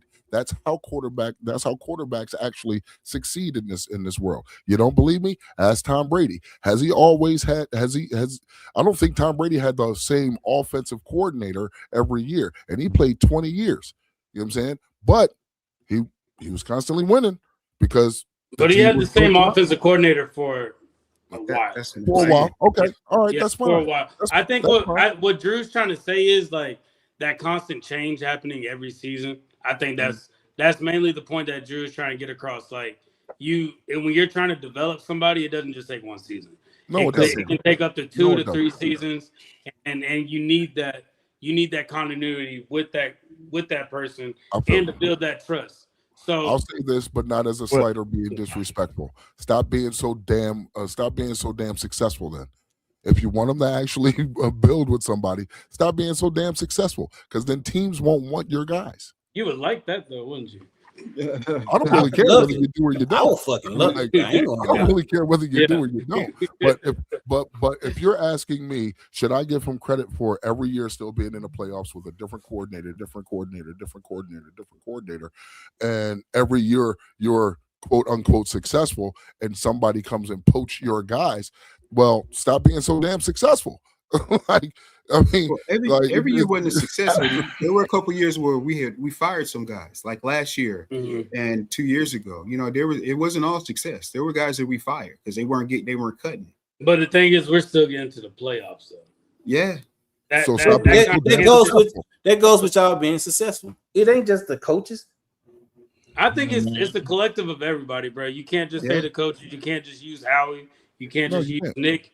And you can't just use single players. It takes the whole team. Howie has built. He knows how to go get players. He knows how to run the team. That's a scouting team. Even when you put Howie in it, that's a scouting team. I mean, it's a scouting team, but Howie is the one that goes to get these players. He's the one sitting there negotiating, picking out. Okay, the scouting team take it to him. Hey, we can use this player. Or this is what we need. He go get those players. That's one thing I can say when it comes to the Eagles that I'm very envious of, is that y'all have that GM that goes to get those players to build around whatever you need. Whatever you need. It doesn't matter what it is, whether it's defense or offense. He brings those players in for y'all. I'm not talking about the draft. I'm speaking about free agency. Y'all lost some go-getters. The Rams tried to take they took a page out of your book. Out y'all book. So I mean, we'll see how that goes. But I love it. I'm all for if those picks. I'm all for go get your players if you need it.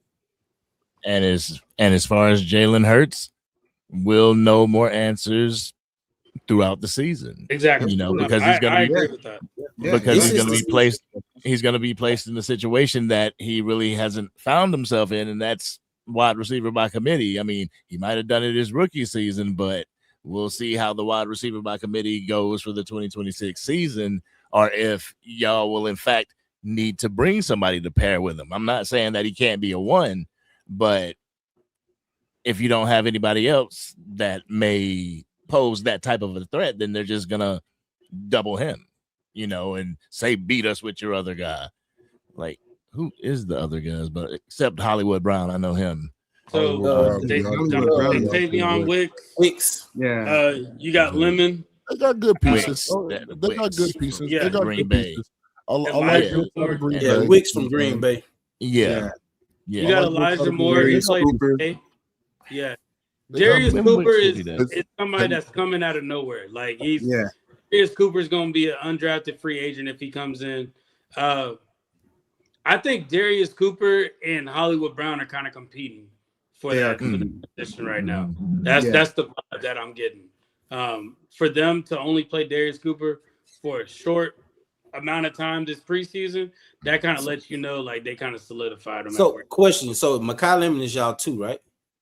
No, that's something I think we as Eagles fans, we gotta all talk about. I don't think it's working. I don't think you. So when you say the two are competing for which wide receiver position are they? I'm just talking about for a roster spot. Okay, all right. Yeah, I'm just for the spot. Yeah, just a spot in general. Do you think Hollywood Brown is competing for a roster spot? With Darius Cooper, yes. Yeah, with Cooper's balling out, man. Yeah, Darius Cooper's that guy. Yeah. Hollywood Brown ain't no slouch though. I agree with you. I really do agree with you, Hoodie. But the way that he's performing at camp right now, he's not standing out like Darius. That matters. It matters. Yeah. I'm not like saying Elijah. Actually, I take that back. I think it'll probably be Elijah Moore and Hollywood Brown because Elijah Moore has been showing out at camp too. Yeah, Elijah Moore has been. He has been. Yeah, the only person you can get a negative about when it comes to just being a receiver and not even just a wide receiver, a tight end, is Eli Stowers. That's the only. He's your tight end. Yeah, he's our tight end, but we're gonna be utilizing our. And that's why I said it's not going to be a wide receiver 1, wide receiver 2. It's not going to. Yeah, they're gonna have them all over the place. Like it's going to be a committee.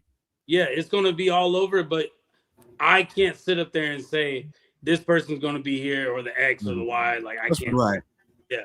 So that's what I was. I was just trying to see. I was just asking. Yeah, I think for what's that? No, go ahead, Warren. Go ahead, Warren. No, I was just going to say just for a roster position.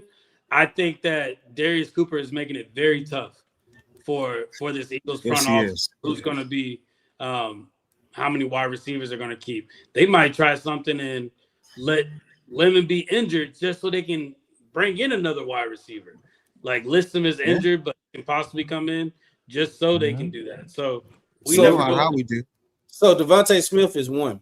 We already that's we can say he's one. You can say he's one, yeah. So and the other ones it's a toss up on who's going to be 2 and 3, 4, 5 on down the road. Okay. Yeah. If you look at the model that Green Bay used, like when was the last time they had a number one receiver? They had a one. I don't even That's think what they I'm had saying. one. I think Romeo Dobbs was their one, their de facto one, but mainly because Christian Watson was out. You know what I'm saying? Right. Like he's been up and down. So if you look at that model, that's kind of what the Eagles model is. There's really no number one. It's just a collective group of receivers. Whoever's open is going to get hit, and that's up to Jalen. So I think that I get more touches too. Exactly, and I get more touches again. Facts. So, and I think that's a great opportunity for Jalen, so he doesn't have to worry about forcing the ball to one person. You know, so like whoever's open, you get the rock, and nobody on our team is going to cry about it.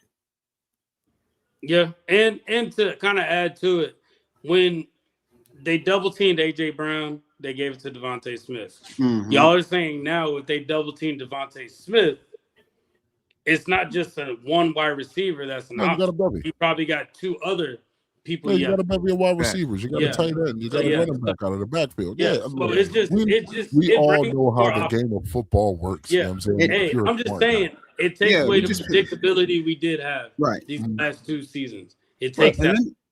Allow me to say something about the intermediate pass real quick. You know, we know that intermediate passes go to who? You know, slot corners and who else? Tight ends. Right? So last year, running backs, Dallas, that too. Dallas Goedert had double-digit touchdowns. How? Because of the intermediate passes that he got from Jalen. So Dallas Goedert had one of his better years last year. So, you know, when you say he can't throw the intermediate pass, I'd have to call cap on that. Okay. No, we never did say that. I'm not saying you. I'm just saying there's a misnomer out there that Jalen can't throw intermediate passes. There's a difference. He can't throw it in the middle, which is okay, not true. He doesn't throw as much, but he can do it. That's the difference. An intermediate pass doesn't necessarily mean it has to go across the middle. An intermediate pass is 5 and out. 10 and out. You know what I'm saying? 7. You know what I'm saying? Those are intermediate passes. So it doesn't necessarily mean it's going across the middle. You know what I'm saying? Now, Have we seen Jalen Hurts throw across the middle? Yes. Have we seen Jalen Hurts struggle going across the middle as well? Yes. He's been successful and he struggled a bit. There isn't a quarterback in the league. When did you see him struggle? Hold on. There wasn't a quarterback in the league that. When did we see him struggle? In the playoff game last year, going across the middle. Okay, so we're not going to do that. Well, now, was that because of drops? Because just like you guys said, CD Lamb dropped the ball. I had a receiver that dropped the ball. Well, when I said something about CD Lamb dropping the ball, no, what I'm saying is, you use CD as a secular, and I'm telling you, we had passes drop by that. That's not on the cornerback. We had Smitty drop a ball. We had AJ drop 2 balls. So we don't get to use the same, I agree with you on that, Drew, because on the drops, I don't put the drops on my quarterback. So you can't put it on the quarterback. Yeah, I agree with you on that. But you're giving the credit to your defense. You're giving the credit to your defense when I say CD Lamb dropped 4 balls against the Eagles. Here's why I give the credit. Here's why I give the credit to the defense. No, you can't, because you have the best kicker. Push, you have the best kicker in the NFL who can kick balls 60 yards. Push, listen, hear me out. You have the best kicker in the league, and you mean to tell me your high-powered offense couldn't get your field goal kicker in position to kick a field goal? He's talking about that was the problem. I think that was the problem. That's what I'm saying. So the second half of that first game, we shut you out. You mean to tell me, yeah, I know he dropped a couple balls, but you couldn't get to the 40-yard line so your field goal kicker could kick a 60-yard or a 55-yarder with ease? So is that why you put it on your defense? That's why you get your defense credit? I put it on my defense and your offense. That's what Hoodie was asking. Yeah, that's what I'm saying. I'm doing both. That's literally I put it on both. Yeah. My defense stopped literally what I'm saying. No, what I'm saying, Kush. What I'm saying is your offense is so high powered, you couldn't get your high powered offense. We're not talking about my offense. That's what I'm saying. The conversation was not about my offense. Now he asked a question about the drops. I'm asking the question. Giving the credit to your defense. They did it the second game we met. I tell you that much. Yes. The conversation was about intermediate passing, the disparity between intermediate passing and throwing. No, I got that. I'm just bringing out a point. You said when was Jalen Hurts unsuccessful throwing across the middle? I can count 2 games: the Chargers game and that playoff game against the San Francisco 49ers. Warren, am I wrong? Yeah, those are 2 games he did not have his best games, but there we go. So, it is the passing. It is on AJ Brown. We've seen it happen. AJ Brown 2023 was a slant god. Guess where that ball goes? Across the middle, because it's a slant. He was a slant god. So I've seen him be successful going across the middle. But I'm telling you, I've also seen him be unsuccessful going across the middle. But you can say that about every quarterback, though, Hoodie. You can. You can. Hey, man, there you go.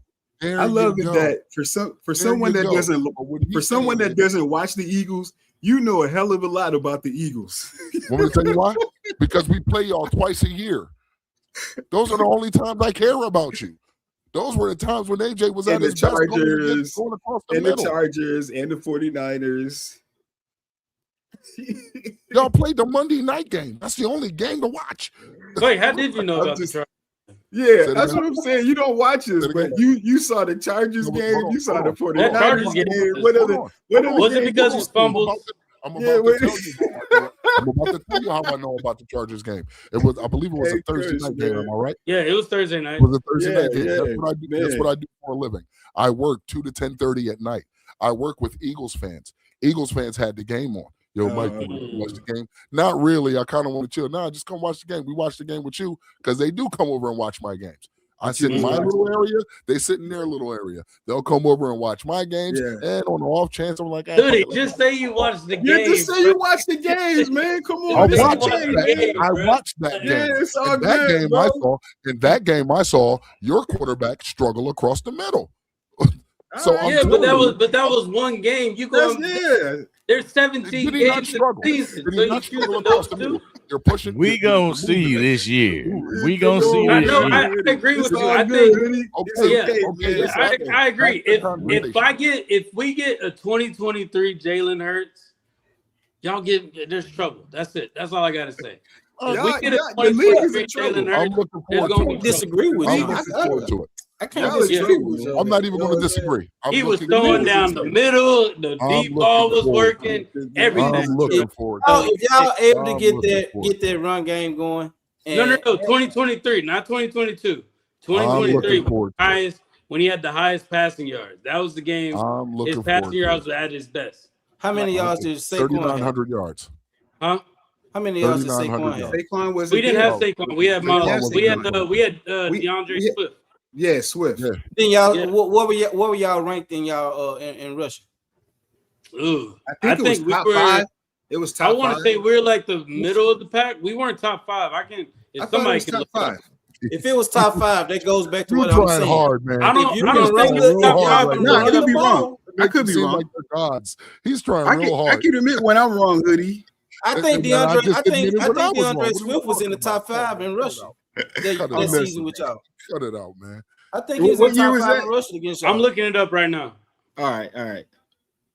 That's what I'm saying. If y'all was in top 5 in rushing, that's what I'm saying. You get back to that rushing game, that's when everything becomes deadly when it comes to the Eagles offense. But that's a lot of teams. Like you can say that about the Bills, bro.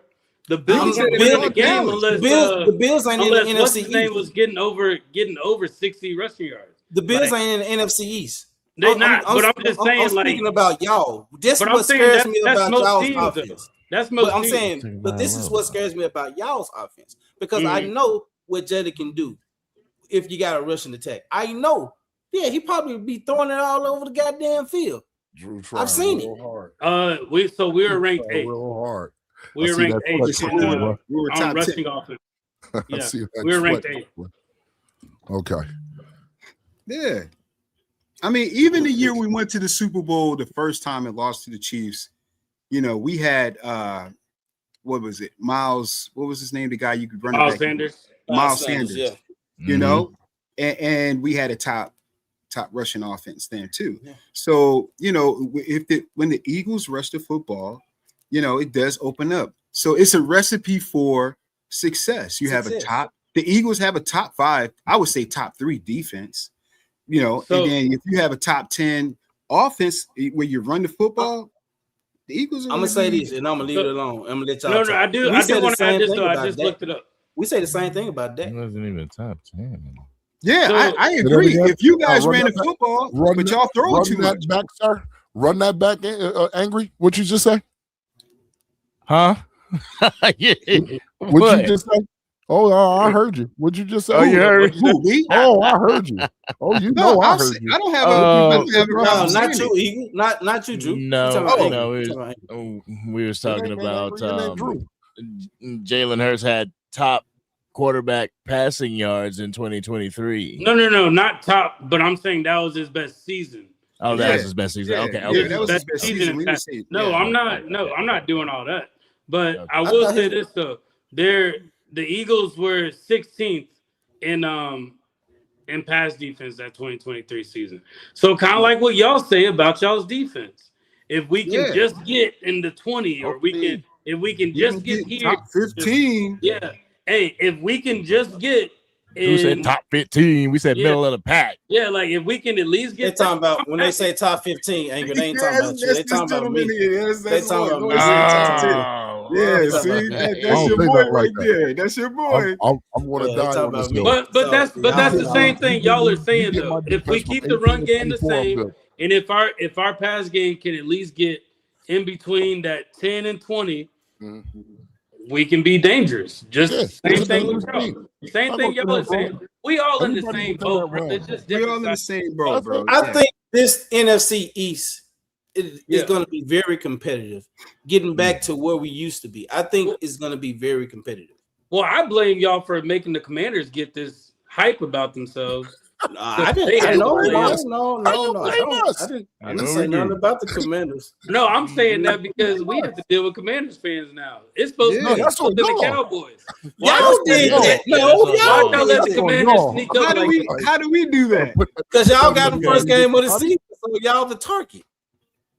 Don't Yeah, put we that always evil the on me, target. Ricky Bobby. Don't put that evil on We me. always the The target. Washington Commanders is a product of y'all. Cut that out. I'm one of the I'm ones that think saying the it's Giants are supposed to going to be be better than the supposed to be Commanders. Eagles and Cowboys. Yeah, Y'all let week the one. Commanders No. sneak up, It's and we supposed had to to be play Eagles and them Giants. in the NFC You talking about the Championship. NFC Championship? And ever since that happened, Yeah, now we that's your deal fault. with Commander fans. Not our fault. Yep, Y'all shouldn't did let that. that happen. Y'all not Yeah. supposed to let that happen. Y'all dropped the ball on that, man. Come Y'all on. ain't putting the evil on me. Y'all not putting that evil on me. I'm not even It's responsible. true, I have though. no Y'all had Y'all keep that response. to yourselves. Hey, Y'all have keep no that to response. yourselves. How epic would that have been, Kush? Eagles and Dallas? That would have been the NFC number one watch Championship? playoff game. That'd have been Ever. dude, that'd have been dope. Ever. Yeah. You know what I'm saying? Yes, We'd have beat yes, the Willie. barbecue out of y'all, but yeah, that'd have been dope. Yes, And then that Willie. happened. The Cowboys happened. have signed Von Miller.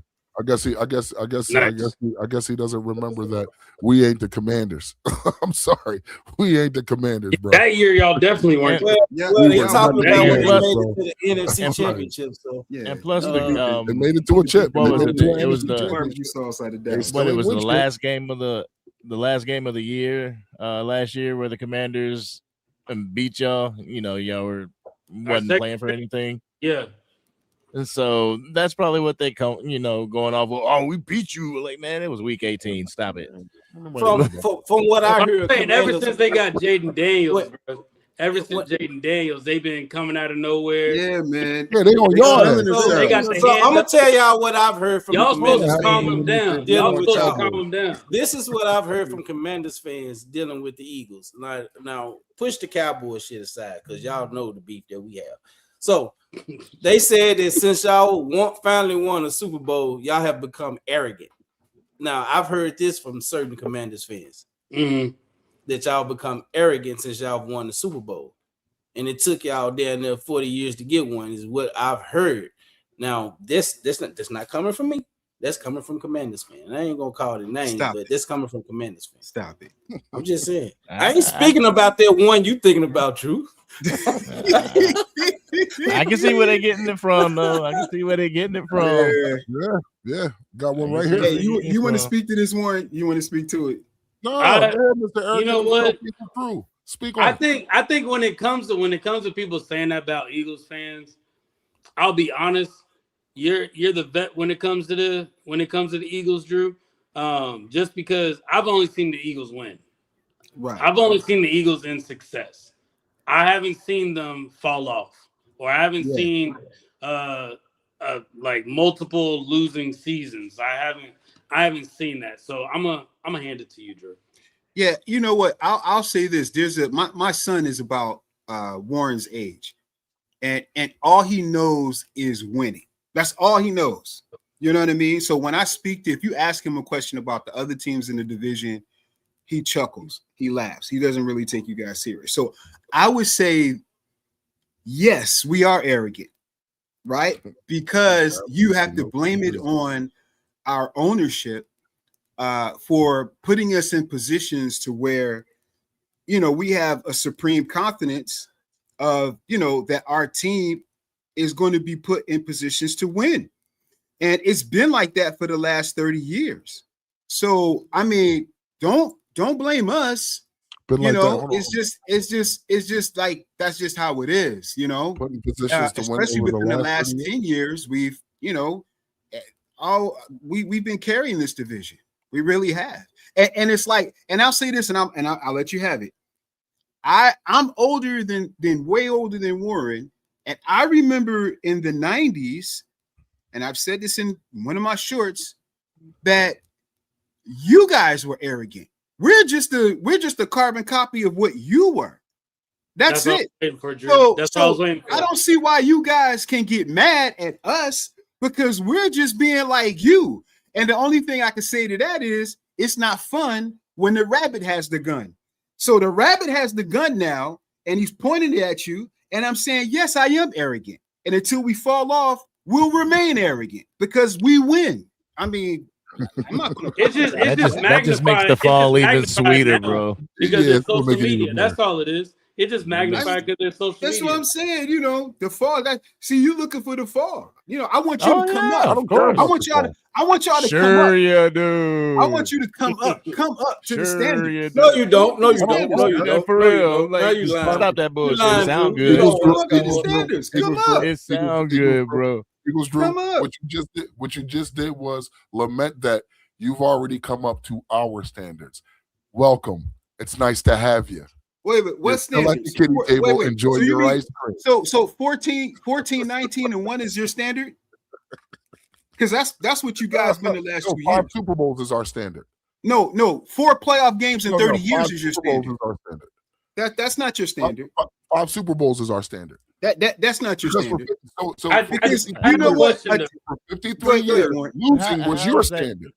How many- how's that but it's our not standard? now. Implemented. You But just it's not lamented. now. But it's not You now. just, it's not Need to go now. by for y'all to, how many years need to go by for y'all to say, I don't care about those Super Bowls anymore? Thank Honestly, I you. don't. Honestly, I The don't. same amount of just- years yeah, it took yeah. you guys. Before I y'all, wanna The move before same, y'all amount of answer, the same amount of years it took Eagles fans. Come on now. So we gotta take It that ain't like long? y'all ain't never had a Before drought y'all- before. before y'all continue, let me read But Rob remember, Hayes. I told you, all I've Super seen chat. is winning. Hey, we got super Hey, chat. we We got got Rob Hayes super super chat. chat. He said, "Cause you're right. You're not the Commanders. They've been to the NFC Championship game this century." Wait a minute. He got it. 100%, Rob. Hey, That's Philly. a body. There goes his super 100%. chat. That's a body. Rob A with the $9.99 super Rob. chat. Great show, fam. Love y'all. Yeah. Shout out to Appreciate that, Rob A. Appreciate Love it, you too, bro. my guy. That NFC That's the beauty championship about this. shit, that shit's gonna disappear as soon as the Cowboys hit the NFC championship and lose. Yep. Then Win. people will be like, "Oh, y'all ain't Yep. made it to a Super Bowl yet." But, Like, but win. All right, where's win. the goalpost? Because we know Win. how The goalposts. goalposts move. But We understand. see, that. here's We the issue understand with how you guys. Here's the goalposts problem, and here's where we get Don't our say you arrogance guys. from, right? Don't say you guys. Hold on, hoodie. Don't This say is you where guys. we get our arrogance from, right? We have a front office that would never put up, and a fan base that would never put up with the stuff that Dallas Cowboy fans deal with. Like, That's there's a lie. no way we Just would for have a 57 quarterback still on our team that's 2-5 in the playoffs in 11 years. And you guys make excuses for him. I guarantee you'll make an excuse for him. 2-5 in the playoffs is unacceptable. We would never put up with that. We kicked Donovan McNabb's Campbell soup drinking behind out of there because he couldn't get it done, right? So that's how we roll. We don't make excuses for losing quarterbacks after 11 years. You're the least accomplished quarterback in the division, but you guys will pump him up because he made the list number 6 on the top 20 And or y'all 100 get or mad whatever it because is. your guy who won a That's Super why Bowl we're is arrogant. at number 17. But Like, I think we y'all talked fuck about this a all little kids. bit though, Angry. On the other What? show, we talked about it a little bit. We were kind of like talking about that. Fuck out of here. Momo with the $5 super chat said, "Put some respect on my team, hoodie." On that Hell bullshit. no. Hell no. I At will least they never. made it to the NFC Championship game, I though. don't give a damn one shit. One shit. But what has Dak done? They haven't won. I don't 85 has care done what more than Dak in 1 year than Dak has done in 5. That I mean, means 11. nothing to me. That means nothing. I know This guy did and- more than this one. And you This just guy proved did more that's than your this one. standard. This guy did more than this one. But Ladies you're and gentlemen- disrespected when I use Trent Dilfer as a catalyst for your guy. You know what I mean? This is the He's Trent standard. Dilfer.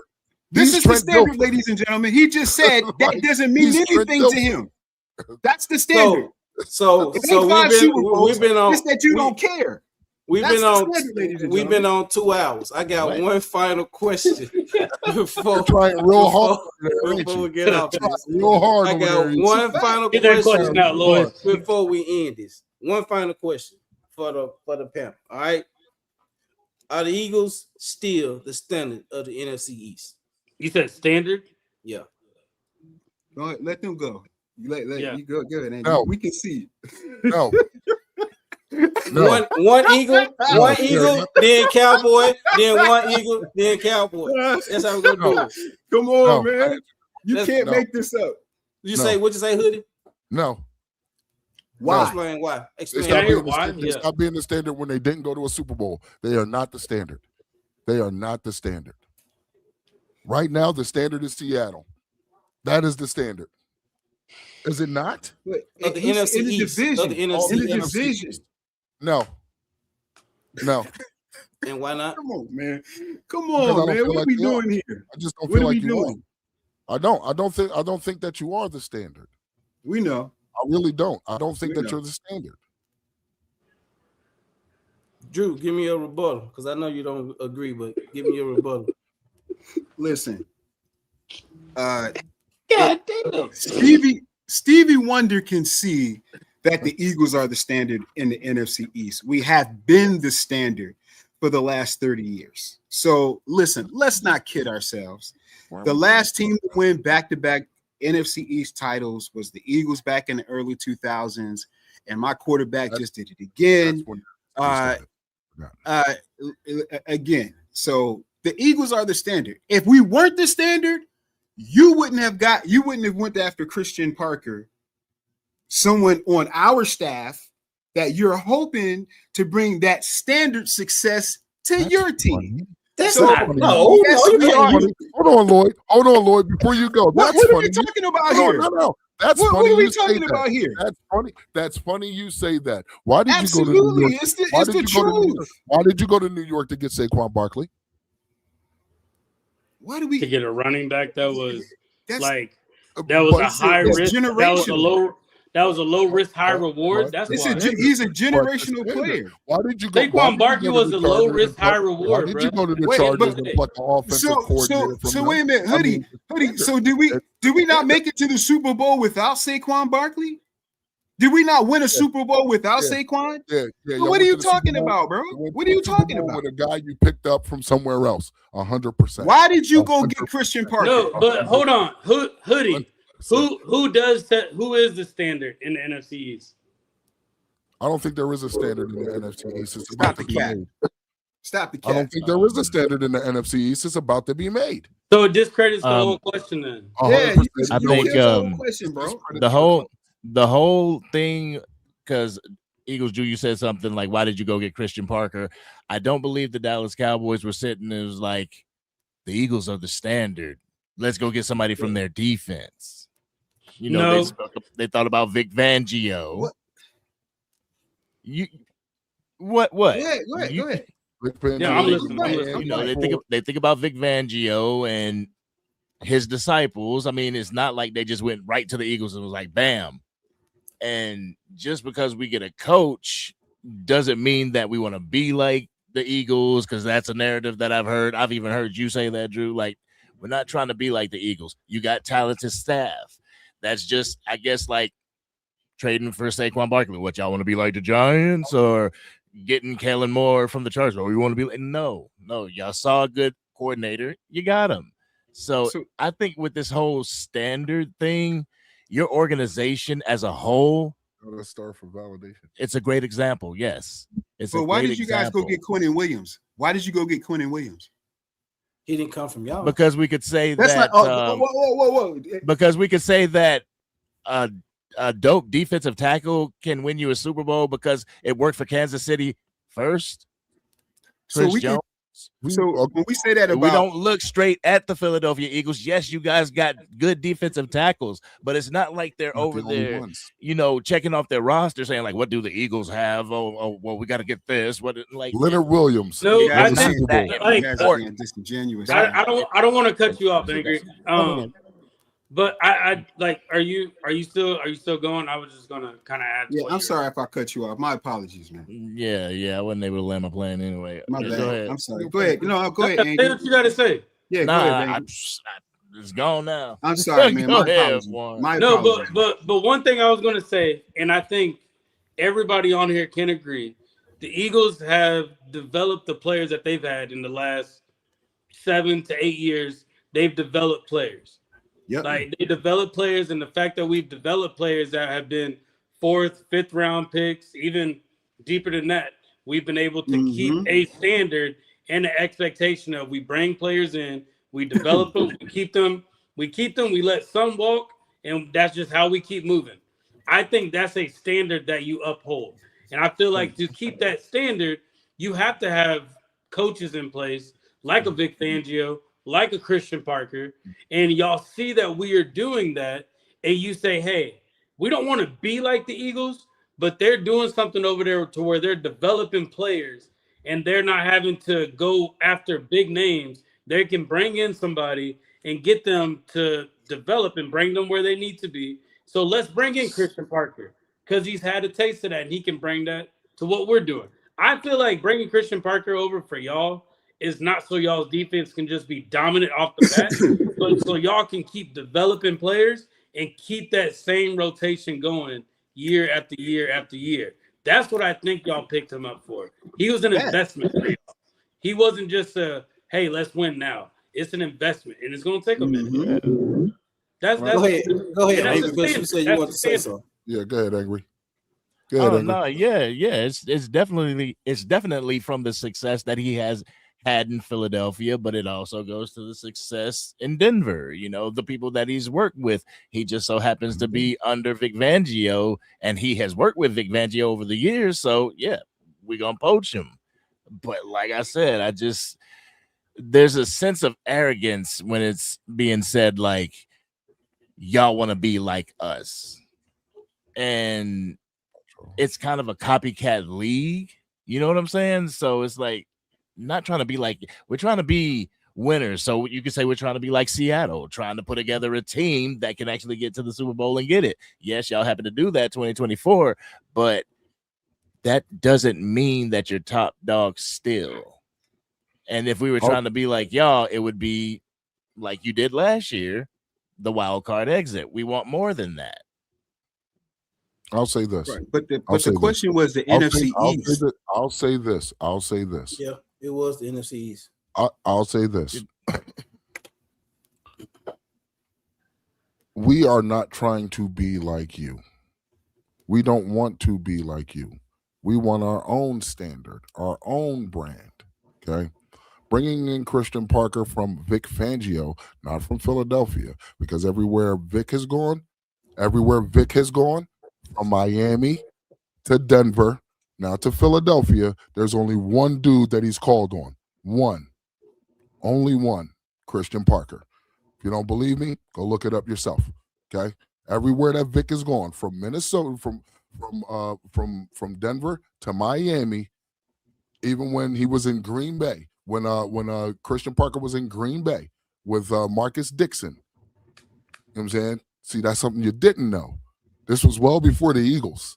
It has nothing to do with the Eagles. It has everything to do with his track record. Everything to do with his track record. This has nothing to do with Philadelphia.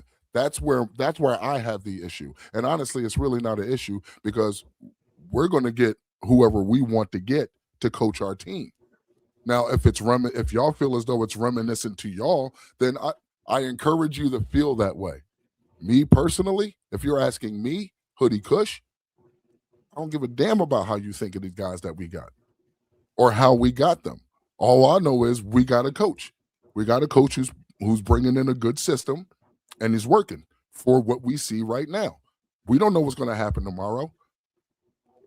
We don't. Y'all don't know what's going to happen tomorrow. But like you said, you have supreme confidence that you guys can be this and that. Well, hold on to that supreme confidence. Hold on to it. I have supreme confidence. Can we just be real here? He got the position. Please be real. I'm sorry. He got the position because of the success he had with the Eagles. Yes, you can say the Broncos. Yes, you can say Green Bay. But at the end of the day, bro, they are going based off of what you have done recently. If Christian Parker played for the Broncos, played for Green Bay, and then went to the Giants, and the Giants had the secondary that they had, you're telling me that y'all would have picked him up as a defensive coordinator? Not at all. We were looking at who was the dude out of Denver? Jim Leonard. We were looking at Jim Leonard. He didn't have that success, did he? We were looking at we looked at 40 different guys. We looked at 40 different guys.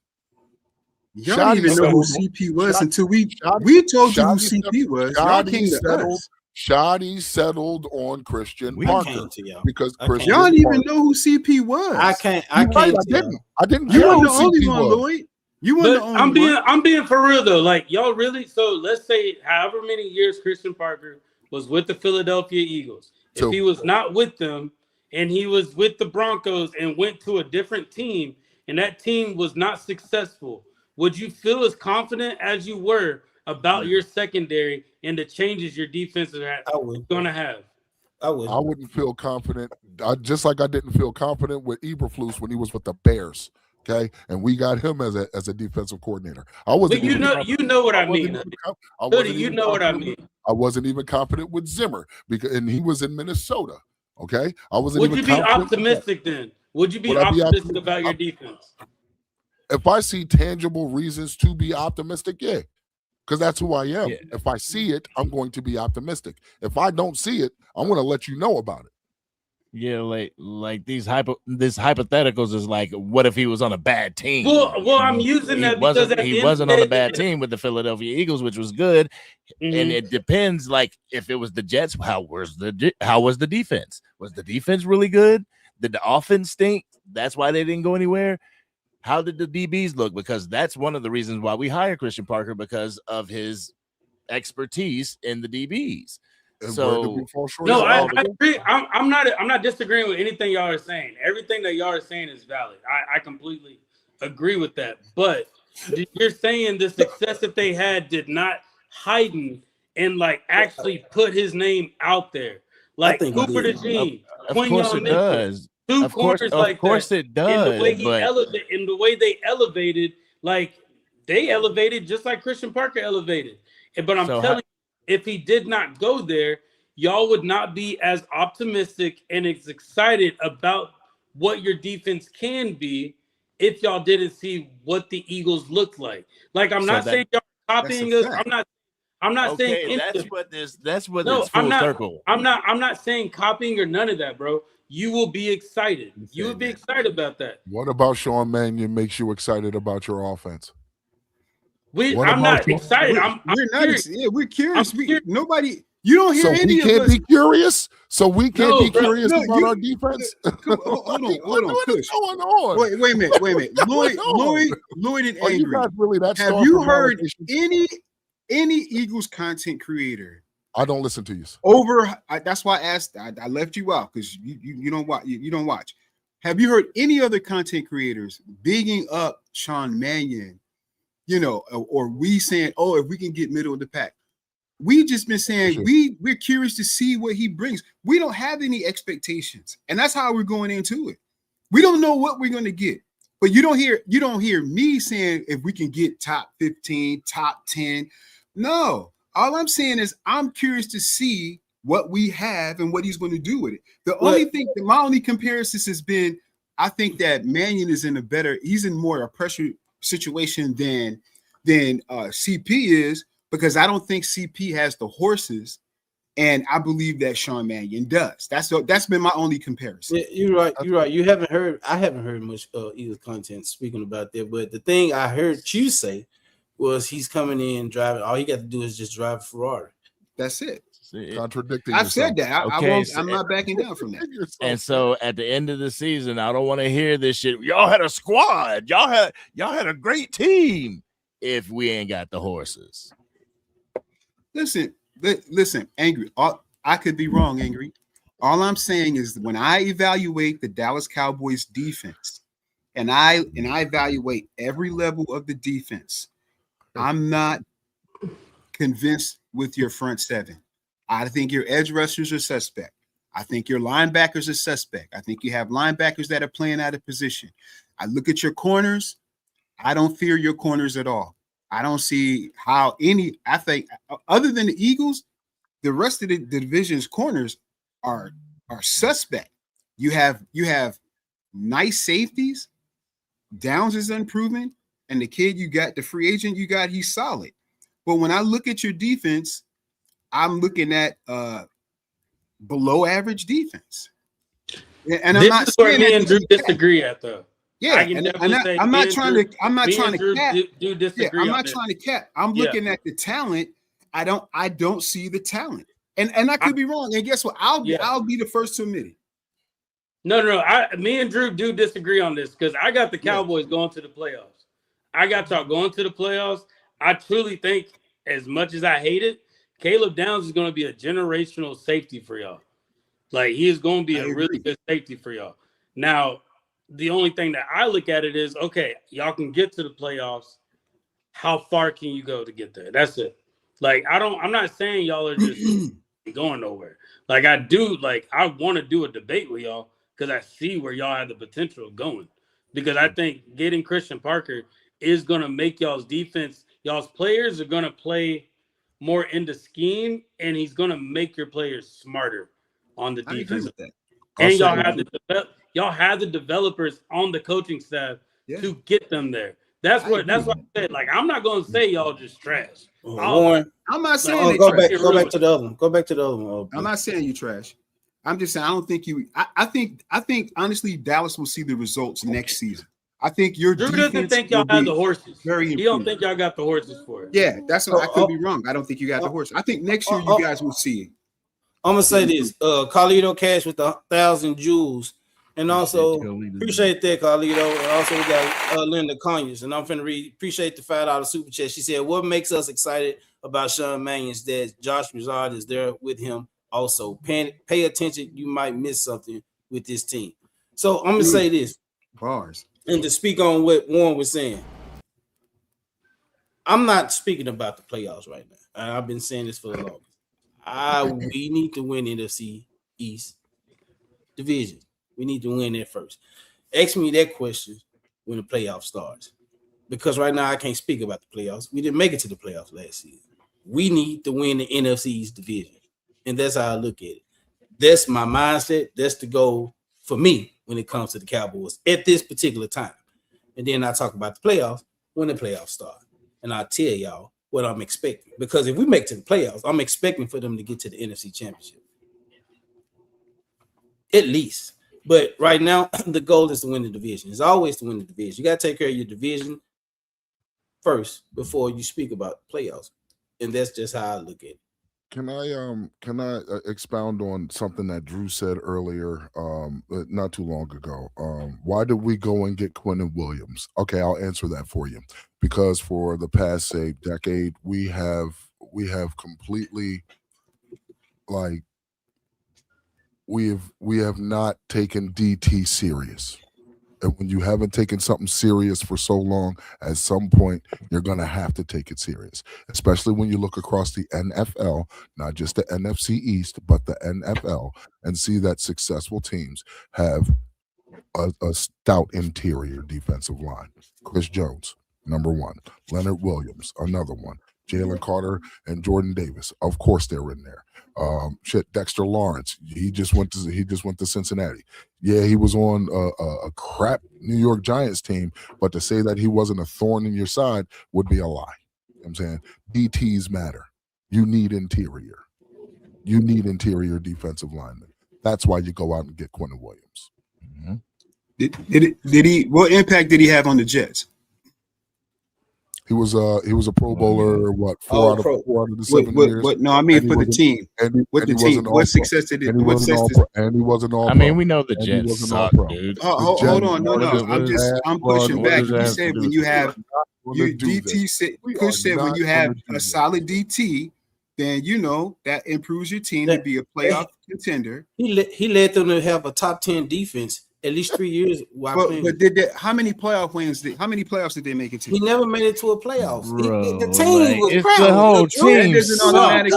Come on, like you can't, that's disingenuous as hell, bro. You expect Quinnen Williams to put the whole team on his back to get to a damn what I'm playoff? saying, I'm just going off of. Come on, bro. Run for touchdown. Let me just wait a minute, Miss Max with the 10 jewels. And then she sent 10 more jewels. Appreciate that. There's nothing to explain, bro. There's context. There's context to everything. So you have solid defensive tackles, but that doesn't mean everything else around them is solid. That don't mean that everything else around him can't be solid. Say that again. That don't mean that everything else around them cannot be solid. No, you're right. But here's the caveat to what you guys are facing. You're facing a rookie head coach that has never called a play in a game before, never made any in-game adjustments. You have other rookies on the team. You replaced what, 8 or 9 players on this defense? You've replaced like 8 or 9 players on this defense, right? Okay. So you have a completely new scheme. So you mean to tell me, and it's not out of the realm of possibility, but in reality, defenses don't usually exchange 8-9 players with a rookie head coach and then make the playoffs. You can't have it both ways. You can't say but that it's I out of the realm of because possibility. in reality that doesn't happen. But his offense will be perfectly fine this year. If it's not in reality, then there's no possibility. That's that no child left behind right there, Look, man. I'm talking NFL. I'm not talking about if a tree falls in the forest, do you hear it? Doesn't make a sound. I'm not talking about that. I appreciate the 5 Jews sent by Blue. I appreciate the 5 Jews sent by Blue and the 440 Jews sent by Joe the Pro Sport. That's Joe Damasio, y'all. What is he doing? Joe, my God. Go ahead, Drew. Before we get ready. I'm just saying. All I'm saying is, in reality, I'm not saying that it can't happen. But what I'm saying is most likely things like that don't happen. And when you say, oh, well, New England did it. Well, no, because New England had made the playoffs since 2019. And don't say Seattle did it because Seattle had made the playoffs since 2021. That means it took them a couple years to build. And that means that Dallas has to develop. What? Name me this, guys. Name me 5 players. Drew, that's what they're saying, Drew. They're saying they want to see progress. They're trying to get this team. They're trying to get this team. They're trying to get this defense to where they need it to be. I've said Dallas. I think Dallas will see progress. I think your defense will be between top 20, 25. I think that's where your defense lands. I expect your defense to be better. I think your defense is going to be. That's all they want. That's all they want right now. I've never said anything different. I just don't think you have enough to make the playoffs. I think only one team's coming out the playoffs this year in the East, and that's the Eagles. I think it's 2. Okay. I think it's 2. So. Okay. Well, so yeah, we're gonna say. Go ahead, Angry, before I end it. Go ahead, Angry, before I end it. Go ahead. Nah, I just gotta save this in my watch laters just so I can bring it back to you, Drew. Man, bring it to me. Book it. Because I'm not gonna run from it. Because it just seems like with you, our defense is doom and gloom, but with your offense, you're just fine, and you're facing the same situation. You may not have turned your offense completely over, but you're dealing with some new key pieces. You know, you're dealing with a new key piece. How many pieces though, Angry? How many pieces, Angry? I mean, like I told you, your whole wide receiver crew is wide receiver by committee, and y'all gonna go into the West Coast offense. The West Coast offense calls for you to throw the ball too. You know, especially if Saquon doesn't rise to that level like y'all want him to from 2024. You know, we will see. That's fair. We will see. Every team in the NFC East right now has a question mark. Every team. So we'll see once this season starts where everything's gonna be. You know. Yeah, we're not done with this conversation. We will be getting back to it. And one of these days, I'm gonna be part of the panel. You are part of the panel. I have a lot. You are. I have a lot more. It's 2 against 3, Lloyd. I have a lot more. This ain't nothing. I have a lot more to say. A whole lot more. All I'm going to say is, for my final words, man, it was a good conversation. Warren, you got to get a better partner, bro. You got to get a better partner, bro. Wow. Hey, my dog knows what he's talking about. He knows what he's talking about, bro. Yeah, in a different world. But I just want to see my Cowboys prosper. Even if it's baby steps, progression is progression. If you're standing still and letting everybody else walk past you, guess what you're doing? You're regressing. So I see progression coming for this team. I've seen it start within the offseason. In fact, last year, even though it seemed like a super huge step back by moving on from Micah Parsons, but acquiring the pieces along the way, I see where the train is going to stop. So I'm just waiting for week 2 of waiting for week 2 of preseason. I'm waiting to see what's up next. Let me see some consistency with this team. Then we'll go to week 3. But until then, man, I want Warren, Hoodie, Angry, Lloyd, even Eagles Drew to have a wonderful evening. Drew, what you got for us, Drew? Drew needs some just for men. That's what he needs. What people don't realize when they come to Drew knows how to troll, but Drew, I give it to Drew because he talks football, even though sometimes I feel he's very, very fucking delusional, just like he said about me and what I said is why they brought up the top 15 defense.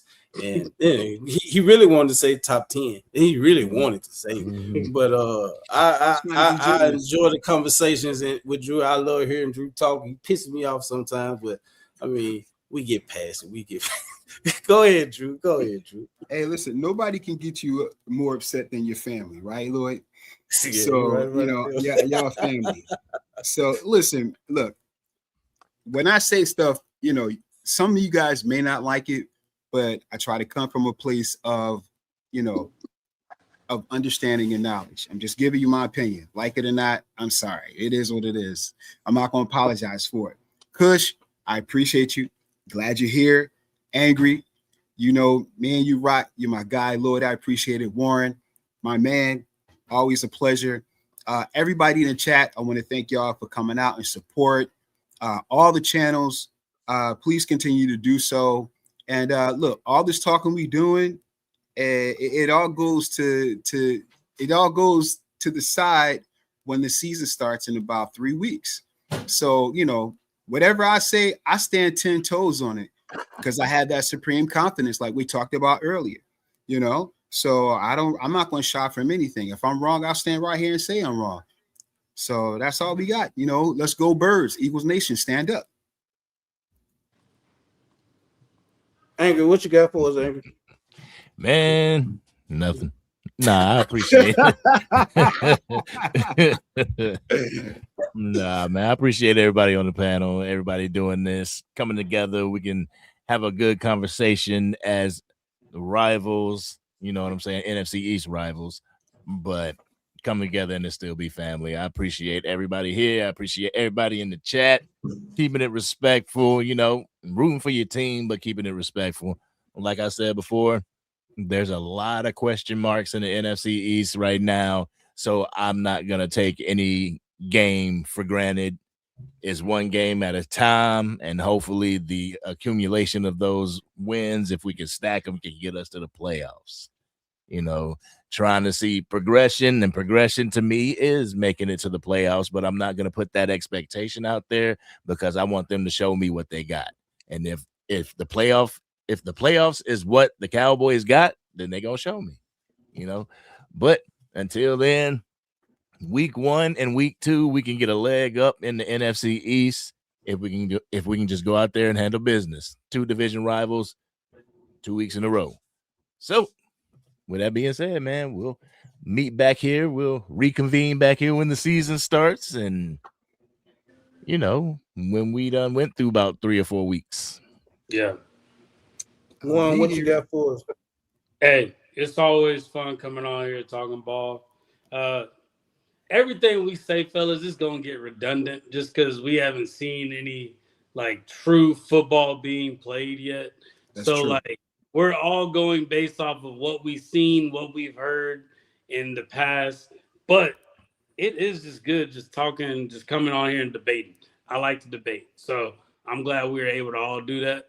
But yeah, hey, Angry, it's always good talking with you on here. Hoodie, it's always good. You challenge me to come up with some more shit. And I appreciate that, bro. You making me a better debater.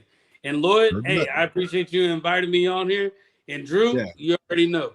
But you know how we rock. Yeah, I think it's once we get some more context into this season, I would love to have another one of these, absolutely week in, because it's all that trash. You were talking all that trash. Let's see what it really looked like. Mm-hmm. And by the way, we are the standard in the NFC East. Just remember that. Everybody knows that. We just got to be real with that. And you know what? We're going to show you that.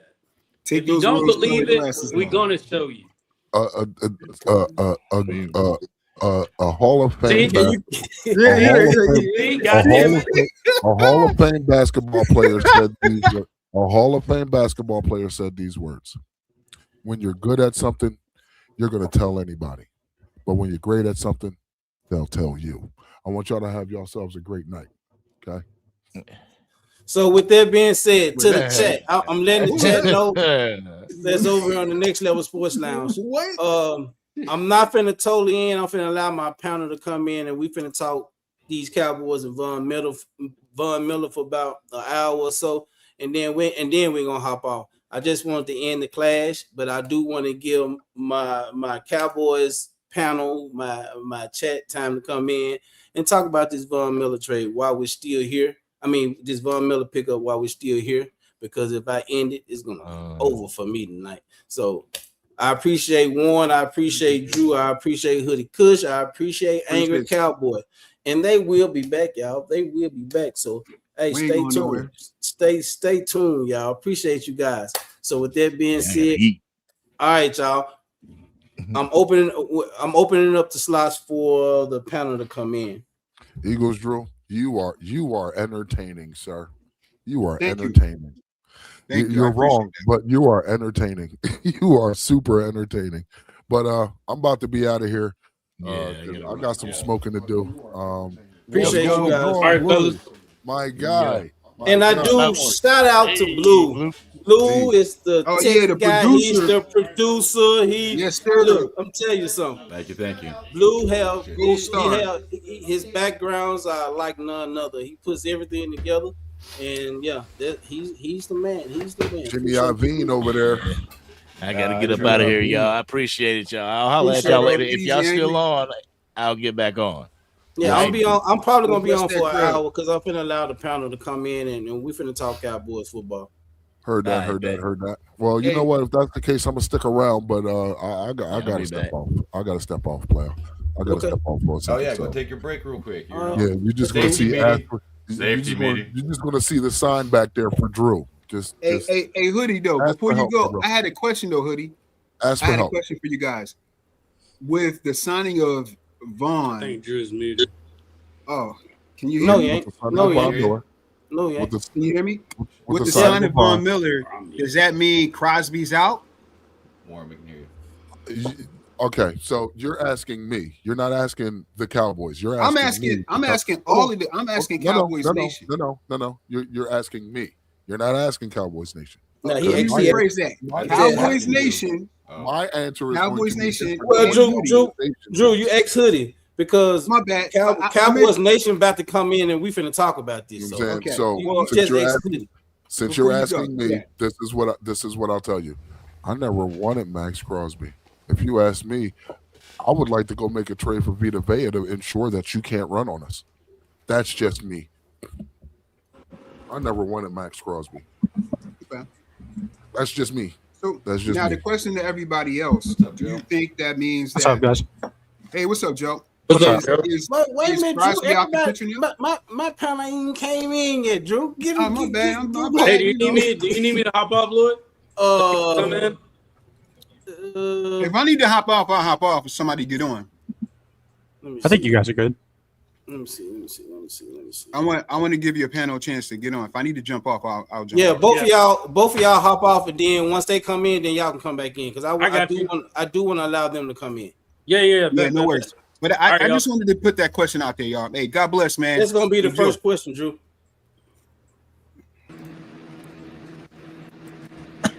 What's up, Momo? What's up, CZ? Yo, Sir. What up, everybody? We finna talk about this. Where's Randy? Where's Vinny? Yeah, where's Randy? Get Vinny, get in here. What's up, Oscar? Hope you're well, Oscar. brother. I'm very good. Hello, Randy. What up, Oscar? All right. My voice a little slow. My voice a little. What's my voice a little bit? Oh yeah, you've been working a lot. You've probably been talking, screaming over. Yeah. So check this out, y'all. I want to know everybody's feelings about when it comes to us just signing Von Miller because I think it was a big signing. My wife said she ordered some Wingstop. They have buy one. Her message went away, but she said next time she ordered some wings and popcorn. That was a nice stream. Excellent. That was an excellent stream. Yeah, it was a good stream. Yeah, I that was a great job. For who? They disrespected my team, both of them. Well, Both sides. everybody Well, they were right. Commanders, So. I mean, how was they right? I mean, I get it. I get it. I get it. Oh, Let shit. me say something about this Von Miller trade. To me, you just replace somebody you lost. What? What are you That's all you talking did. about? What are you talking about? Clowney. Well, he's saying he just replaced Clowney. You Well, replaced that's what he 9 just sacks did. with 9 sacks. Malachi Lawrence is replacing Clowney. So Von Miller No, listen what I just said. Wait, Momo. Von Miller is an upgrade to Clowney because he's better than stopping the run, and he had 9 sacks last season. I don't care how many plays he played. Okay. Lloyd, can I say something? And I got to call all y'all dumbass. No, I ain't gonna be insulted tonight. Y'all guys was the one who came at me when we got Von Miller. Y'all said, look at that from Shady Pines, that old ass I man. never came to you about Von Miller. I never came about at me. Von Miller. So I don't want to hear this great signing when y'all was the one that said that he was on. Momo, we've been talking about maybe getting Von Miller for the longest. No, that's not the question. Y'all was the one who was saying last year that he was a horrible signing because he was old and washed. When y'all signed him, so no, Momo, it wasn't any of these guys. I didn't even know you. Yeah, it wasn't us. I might have been. It wasn't on this chat. It was Joe. You was the main one. No, I wasn't. I never said anything to you about Von Miller. I like Von Miller. He's a Texas dude. I didn't know you, Momo, when y'all signed. What the hell you mean you didn't know me? I knew you. I didn't know you when y'all signed Von Miller. Yeah. Yes, we did. No, I didn't. I ate dinner at your house. Yeah, it was probably Mark Holmes. Yeah. Lloyd, don't listen to him, Lloyd. Don't be trying to troll us. Come on, man. Hey, before we start with this Von Miller talk, I do want to shout out Angry, Hoodie, Warren, and Drew. Yes, great job. Yes. And they will be back. I got some cooking right now as we speak for Saturday. That Rob Bay will be a part of. TP will be a part of. So I got some cooking for Saturday. Yeah, it was probably Mark Holmes. Your background. Somebody TV playing in the background. Bobo, I got you, Bobo. Randy, I'm gonna start with you. Then I'm gonna go to Oscar. What are your thoughts of this Von Miller signing? How do you feel about it, and what do you think he's going to bring to the team? It ain't. People think it always has to do with how he plays. It's the leadership I'm looking at, and what he going to bring as a vet in this room when it comes to this linebacker report. But Randy, what you got for us? Well, I think he brings to the team maybe on third down. You know, he's going to get about 15 or 20 plays maybe a game if he's lucky. I think he's going to be teaching Malachi Lawrence and some of these younger guys how to pass rush. That's really one of the things that I think he brings to the team. If he can get 8 to 10 sacks, something like that, it's going to be a big plus no matter what. I don't care what anybody says. I'm not saying he's the greatest signing of all time, but he's going to get a few plays here and there, and it's going to be a lot on how he handles the guys on defense. So Randy, he brings leadership too. He's guaranteed to get between 5 and 8 sacks. That's how he is. Well, you left off one. He got 9. I'm happy with that because he got paid $6 million last year. I bet we didn't pay him maybe $4 or $5 million this year. I don't know. I'm just guessing. Yeah. But if he gets 5 to 8 sacks, Momo, I'd be happy with that because that could change the complexion of a game or two. All I'm saying, Randy, last year I was laughed at, mocked at in different platforms. It wasn't just mocked. It was all these Cowboy stations was laughing at him. It wasn't over here. That's fine. Well, I just think he's a good guy for third down and veteran play. But that doesn't mean that you're going to win games because of Von Miller. I agree with you, Momo. He's not going to start. He's going to be a rotation. No, he's going to get 10 to 15 plays. He's going to be a third down guy that comes in here and there. Plays. Exactly. Yeah. And nobody said that we're going to a Super Bowl. We finna win the NFC EAST. No, you got Cowboy fans talking about it already on social media already. That's them, Momo. We're talking about it here. I'm asking the panel their feelings and their thoughts about the Von Don't ask Miller Vinny. silence. Don't ask Vinny. He think y'all going Super Bowl every year. No, Well, I agree with let me Randy. I understand. think it's going to be a good teacher for Malachi Lawrence and EZ. Yeah. I mean, Yeah, I agree. I think it's a good depth move. I really do. Yeah, I do too. I'm not going to say he's going to put us over the top for any reason, but he brings leadership and he's a teacher, so that's what you have to look at. He's going to take what I don't he think learned he's from a. DeMarcus Ware. If we and can he's get off gonna the bring it field to the on table. third down, I'm for it. Exactly. I am too. Exactly. That's it. Because we had trouble with You know that what I last mean? year. Yes. Yeah. Yeah, in that big game when we got to get that, that third and whatever, and get that sack or get that pressure, I think he can do it. So that's what we need him for. Okay. Oscar, what you got, Oscar? That's all. I mean, he's not going to be a world beater. He's not the young Von Miller. Right. Well, I agree. Remember we said a couple of weeks ago we need that guy maybe to come in and settle the defense down when guys get a little overexcited or maybe miss an assignment and the young guys make a mistake. He's the perfect guy for it, and he can grab us a couple of sacks on the way. And he's already been working with our defense. Weren't him and Crosby teaching our defense how to rush the passer or something a couple of weeks ago in some camp? Yeah, So that was a rumor. We don't know if that'll be accurate. I seen it on TV. It was on TV. It was Yeah, no, I think they were with BT Jordan. That's our pass rush specialist. Yeah, something like that. So, he's just going to take over for that and help out. If any little thing can help out, why not try it? That's what I mean. At least this is what I'm happy about. At least we're trying. We're not sitting on our hands, not trying. You learn more from losing. You learn more from not being successful than as being successful. You got to make those mistakes. So at least we're trying. We did it, like Randy said, we made so many different moves this year that we haven't done in 20 years. This is one of them, bringing somebody like him in to help. If he helps or not, we don't know that.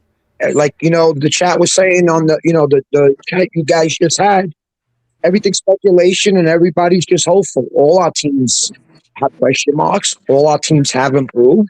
And we're trying to get better. So if we just keep trying, I mean, they can't knock the team for trying. And he's Lord Vaughn is killing in the comments. Yeah, Lord Vaughn. He disappears when his team loses. When his team loses, he disappears for 3 months. He said, no offense. He said your whole locker room gonna smell like icy hot. But Well, I mean, my question. Go ahead, Jess. My question is, okay, I was just teasing you guys about getting Von Miller. Right, obviously he's probably going to end up being a good mentor for your future. But is that open the door for you guys to get somebody else, like maybe Brooks or possibly the cornerback from the Patriots that he doesn't want to be there no more? It doesn't. It doesn't. Who don't want to get Patriots? I'm sorry. Christian Gonzalez. You don't want to be there? Well, he holding out. He wants more money, is what he wants. No, you want to be wants there. more money. Well, after Witherspoon got paid, boy, he's going to get paid, that boy. Yeah. But it's going to cost you a boatload of draft picks to even Right. get him. So we are not going to even sniff him. Yeah. Well, that's good that Witherspoon got all that money Yeah. Oh, because now they're going to have to give Quinyon Mitchell $40 million a year next year. And see, Von Miller's gonna come over here and do what DeMarcus Ware did to him in Denver. He's gonna mentor these guys. He's gonna get these guys riled up and ready to play. I like the fact that we got him. I also made a comment earlier that I would have rather have him over Bobby Wagner. Reason being, because if Bobby Wagner's in the game, it's gonna be for one thing and one thing only, and that's rushing the quarterback or stopping the run with two things. Bobby Wagner, I mean, everybody knows that he cannot cover, and our middle linebackers going to have to drop back and play in coverage. So that's the reason I said that about Bobby Wagner's next. Bobby Wagner. Y'all getting Bobby Wagner And next. even if they get Bobby Wagner, I'm fine with it. But I just said I would rather have Von Miller over Bobby Wagner. You better have him on passing, on rushing plays, not Yeah, passing I think downs. that's all they'd use him for because they have Overshown and Winters for passing downs. Yep. Yeah. Overshown will be. Never mind. You should see if he stays healthy, you're in trouble. Yeah. And that's the thing about Overshawn. I agree, Joe. That's the thing about Overshawn. He stay healthy. Yeah, the boy gonna be bad. He gonna be bad. He just gotta stay healthy. That's all. So okay. Blue, what you feel about this Von Miller signing, man? I'm stoked. We're finally doing stuff. This is like we said. This is uncommon. We actually are signing people. We're doing things, and yeah, I think he's going to be a great teacher. I think he's going to be a great veteran to kind of go along with the teachers that we already have there, the coaches that we have there. He's going to be hands-on, and then physically show them, hey, this is what we got to do. So okay, let's be honest, and y'all need to be honest with yourselves. Let him finish, Momo. He is being honest. I thought he was finished. I'm just saying, Luke. I apologize, Blue. You know I don't mean no harm. Oh, you're good, man. You're good. What I was trying to say is that to all Cowboy fans and all fans in general, is this really a big signing? No. No, it's not a big signing. No. Okay, thank you. That's all I want to know. It's a depth. It's a depth piece. Is what it is. It's a nice signing. It's a nice. If I would grade this from 0 to 10, seriously, if I would grade this from 0 to 10, I would grade this more like a 4, because what the biggest thing he brings in is leadership. That's the biggest thing you want on the team. And he brings in that third down pass rusher that we kind of lack. But he mostly brings leadership. That's the key.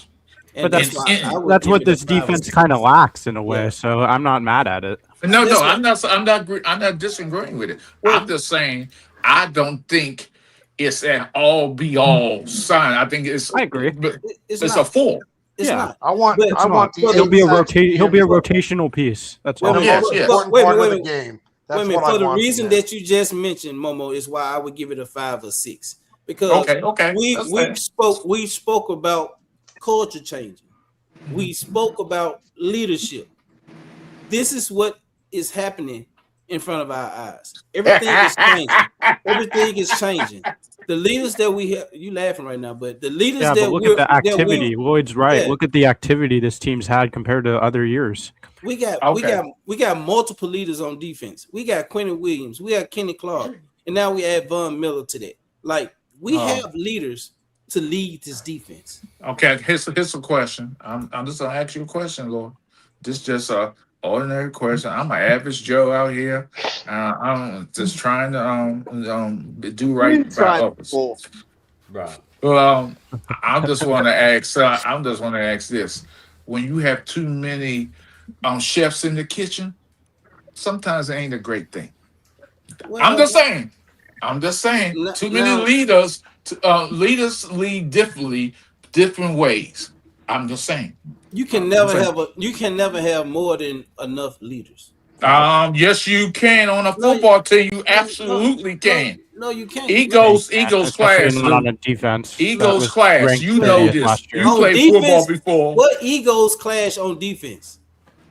Because Lloyd, come on now, stop. Yeah, now you see a lot of egos clash when it comes to offense, and it's mainly with the quarterback. No, I'm talking about egos. I mean leaderships. Look, some people leadership differently, and he might not like. Hey, no, that's not what I told him on that play, and this play. Come on, sometimes it's not a great thing. Momo, it's great for our team. Okay, fine. I'm just saying. I'm not knocking the signing. All I'm saying that too many leaders on the team is not always good. That's all I'm saying. But it can work the other way around, because bringing in these leaders, it's 50-50. Wait, bringing in these leaders and everybody's on one accord, focused on one thing and one thing, single thing only, and this winning. Winning. They have a whole leadership team. They have a whole leadership team. Did you know they have a whole leadership team that gets together every week and they go sit with Shotty? Okay. I digress. It was the players who decided to run after that Rams game. Yep. It wasn't the coaches. No. You think running after a training camp game is a significant? Oh my God! You delusional. I forgot who I was talking to. Momo. It wasn't the. We good. The coaches was walking off the field. Dak Prescott and Quentin Williams got that team together and said, because they've been doing it after every practice. Okay. They got together and said, "Do y'all want to run? Let's run." And that's what. So what? So what does that prove? It wasn't the coaches. That's what I'm saying. But I'm just saying, what does that prove? Momo. Because they ran. That's leadership, Momo. Oh man, that's called leadership, Momo. Maybe somebody need to be in shape. They say, "Let's run. Get your fat ass in shape." Hey, Momo, you talk like Momo. I ain't gonna even say it, Momo. You talk crazy. It's called camaraderie. That's what it's called, Momo. What's going on, gentlemen? You should have been out there, Vinny.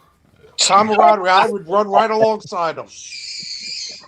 Well, even the all I'm birds gonna say laughing is at your this. ass. All I'm going to say is this. Lloyd, I appreciate you bringing me on, bro. I appreciate you allowing me the opportunity in real time to fry chicken on your show. That was so much fun that I want to do it again. Because that boy Eagles Drew, I don't know what he was thinking coming on here, being so contradictory, self-sabotage. I mean, self-sabotage. But on to bigger and better things. Von Miller signing. How do I feel?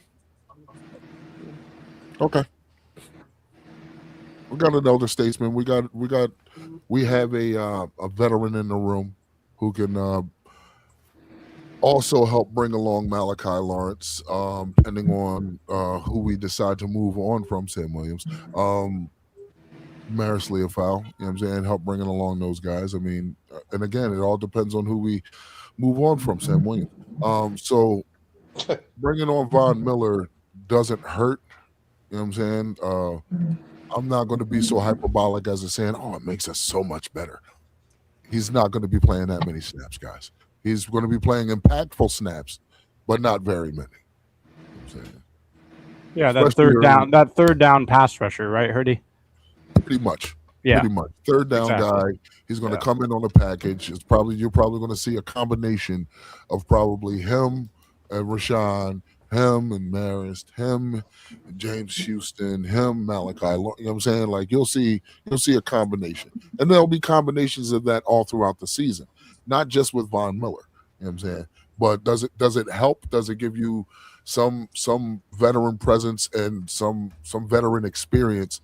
Two times Super Bowl winner, 7-time Pro Bowl, or All Pro.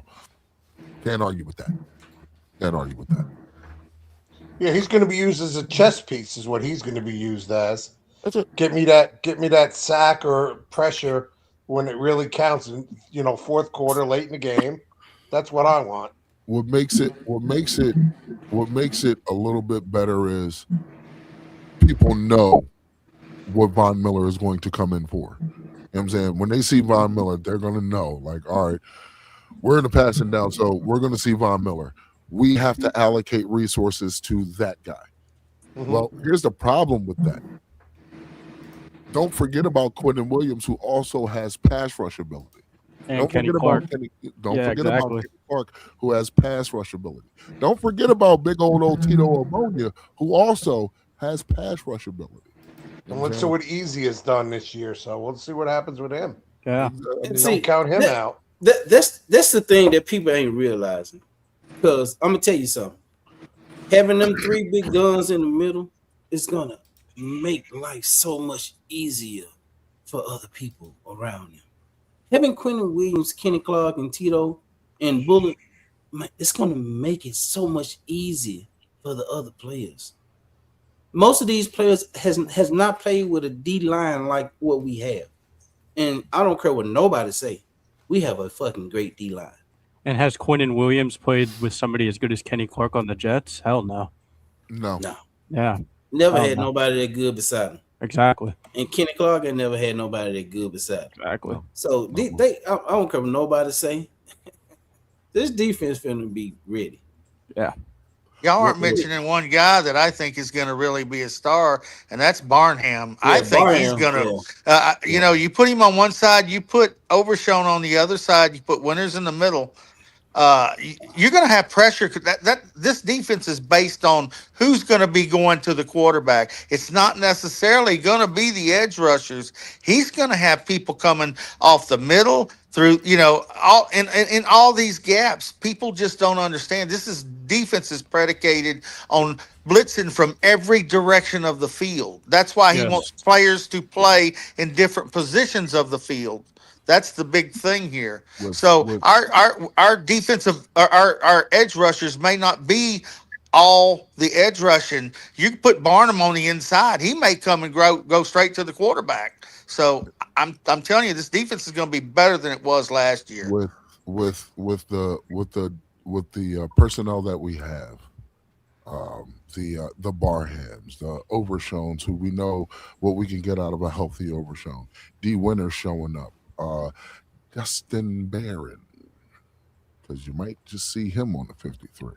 But with the versatility that you have within your inside linebackers and your outside linebackers, you literally do not have to rush no more than 4.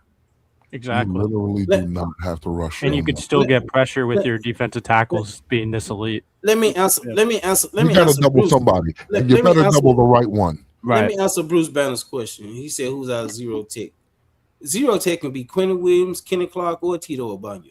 Yeah, probably Quentin. Either one of those three. Probably Quentin Williams. The thing about it, they can move everywhere on the line in the 3-4. Exactly. There's so much versatility within this defensive line. Yes, Otito Ogbonnia, he would naturally if you're looking at the archetype of Otito Ogbonnia, he's your nose tackle. Big, massive, 6'5", 330, 350. Run stopper. You know what I'm saying? He's a big, massive body. You would naturally believe that he would be your nose tackle. Well, what people don't realize about old Kenny Clark is that's how he made his bones in the NFL. He was a nose tackle. He was. Just saying. What people don't know about old Quentin Williams is he's not just a regular old DT. He could play the 0, the 5, the 4, the 3. You know what I'm saying? Like, he's a natural nose tackle if you look at his size. You know what I'm saying? But that just adds to the versatility on the defensive line to where you're gonna have to double team somebody. It better be the right one. Because for those who don't know, zero tech is the defensive tackle just standing right above the center. Yeah, right over the center. Yes. You do not want to see Kenny Clark over your center. No. You do not want to see Quentin Williams over you. You don't even want to see Otito.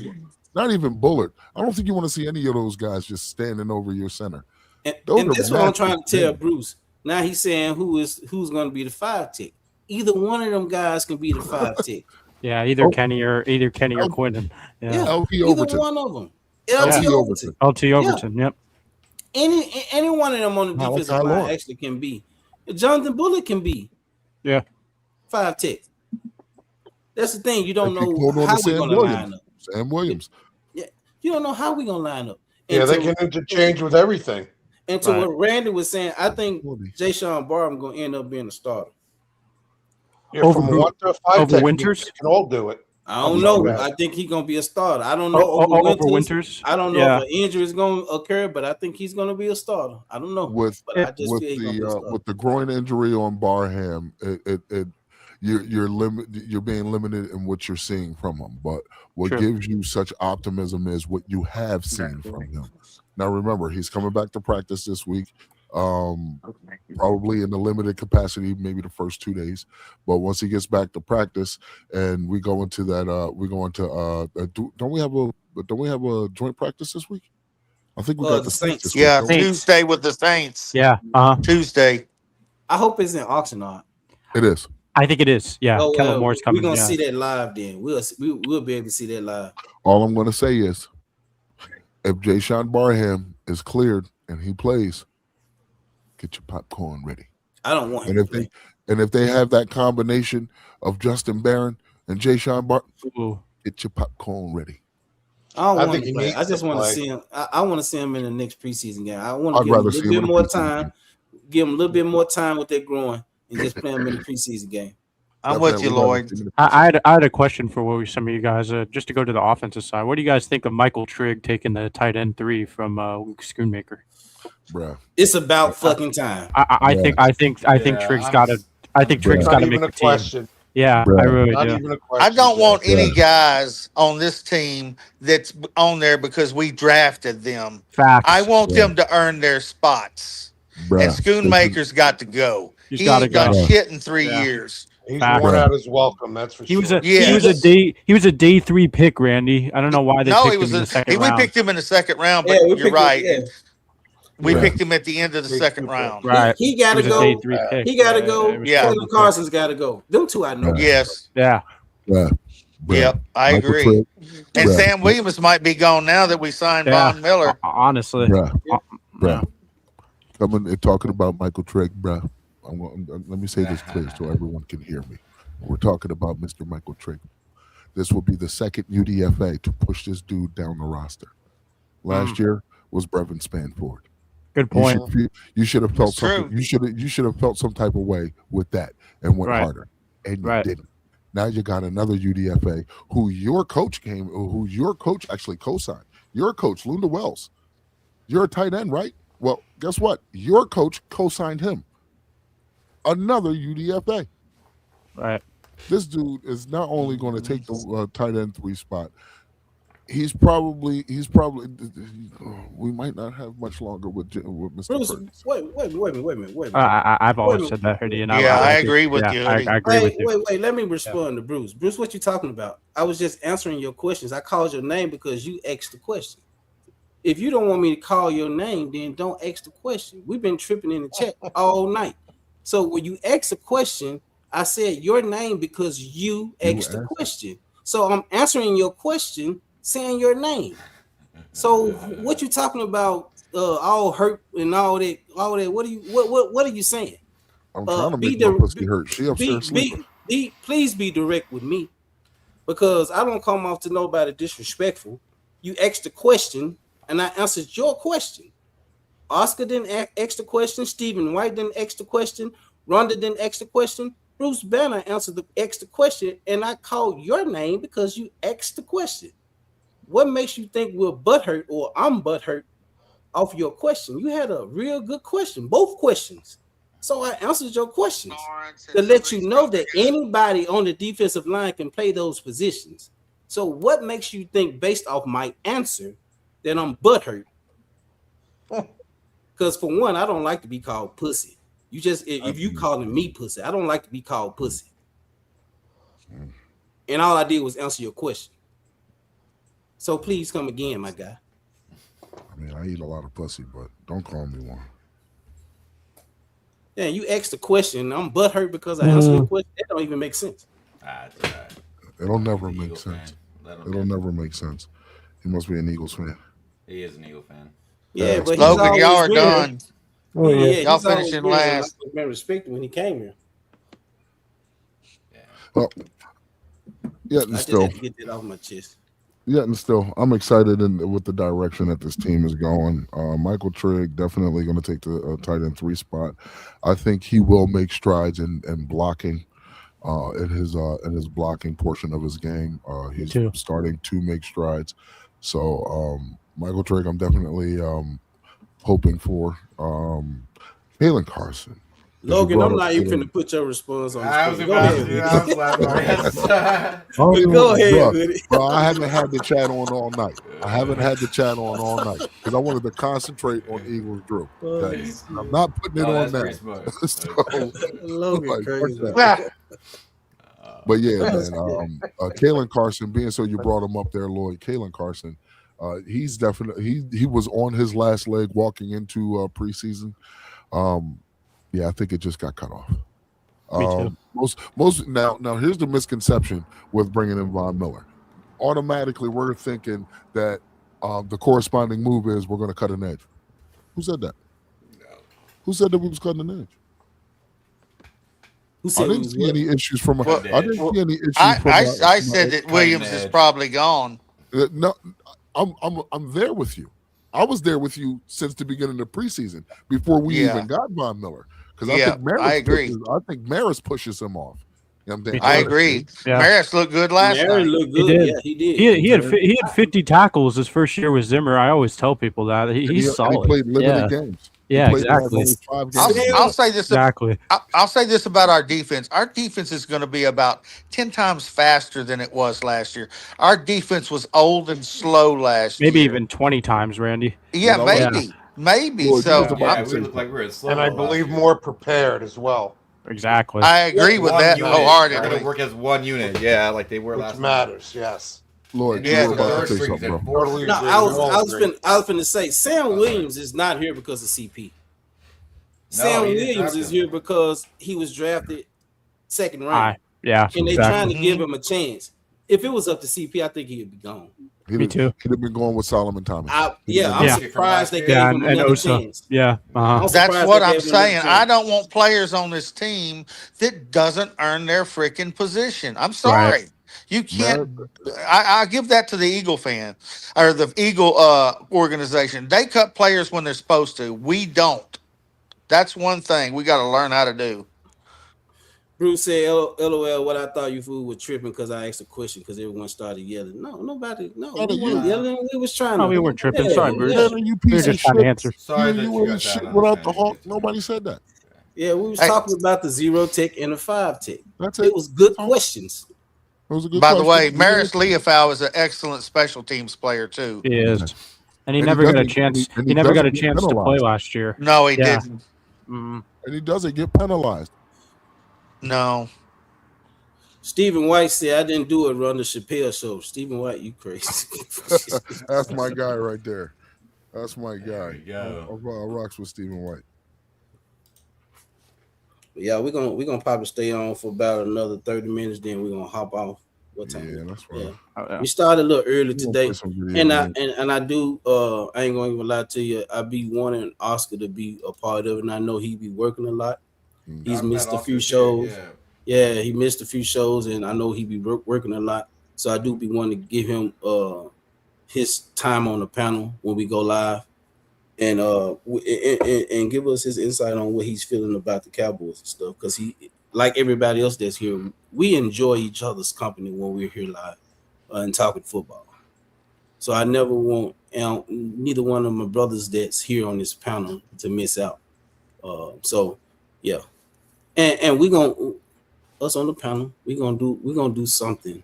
I got something in the works for the panel and everything. We got a lot going on. There's a lot of things that I'm trying to implement into the live streams to where we getting good content out to the audience, to everybody who's a part of the channel, who comes to view, watch, subscribe, members. There's a lot of things that we're working on. Y'all just be patient, trying to get more and better content for you guys. And like I said earlier, y'all, I be biting my tongue doing these little clashes and face-offs. I be wanting to say so much. I be wanting to say so much, y'all. But I was told, Lord, you need to just be a host and shut the hell up. That's what I was told. Who told you that? They told me just like that. Who I told got you that? text messages saying, Lord, shut the hell up and be a host. I ain't gonna say no names, Hoodie. I ain't gonna say no names, Blue. Now let them go at it. No, they were right though. They were right. Nobody right. pays attention to CZ anyway. Blue, why you looking lost? Why you look like you froze back there, Blue? That's because Blue probably just got finished blowing one. I was about to say Blue probably did freeze he because I think was he just froze. left. Yeah. I know I did. Fuck that. Shit, I needed that after that 2.5 hours of ass whooping we had to get on pigeons. Well, I'm glad you got a chance to go with Drew. You've been wanting to. Yeah. He been wanting. You've been wanting it. So He's been saying it's some always outlandish shit. It's a great show. And he proved my point. He proves my point every time. So contradictive of himself. We haven't said much about that other guy that played pretty well last night. Mr. Brown. Mr. Brown. Another Camden Brown. undrafted rookie. There's no reason to.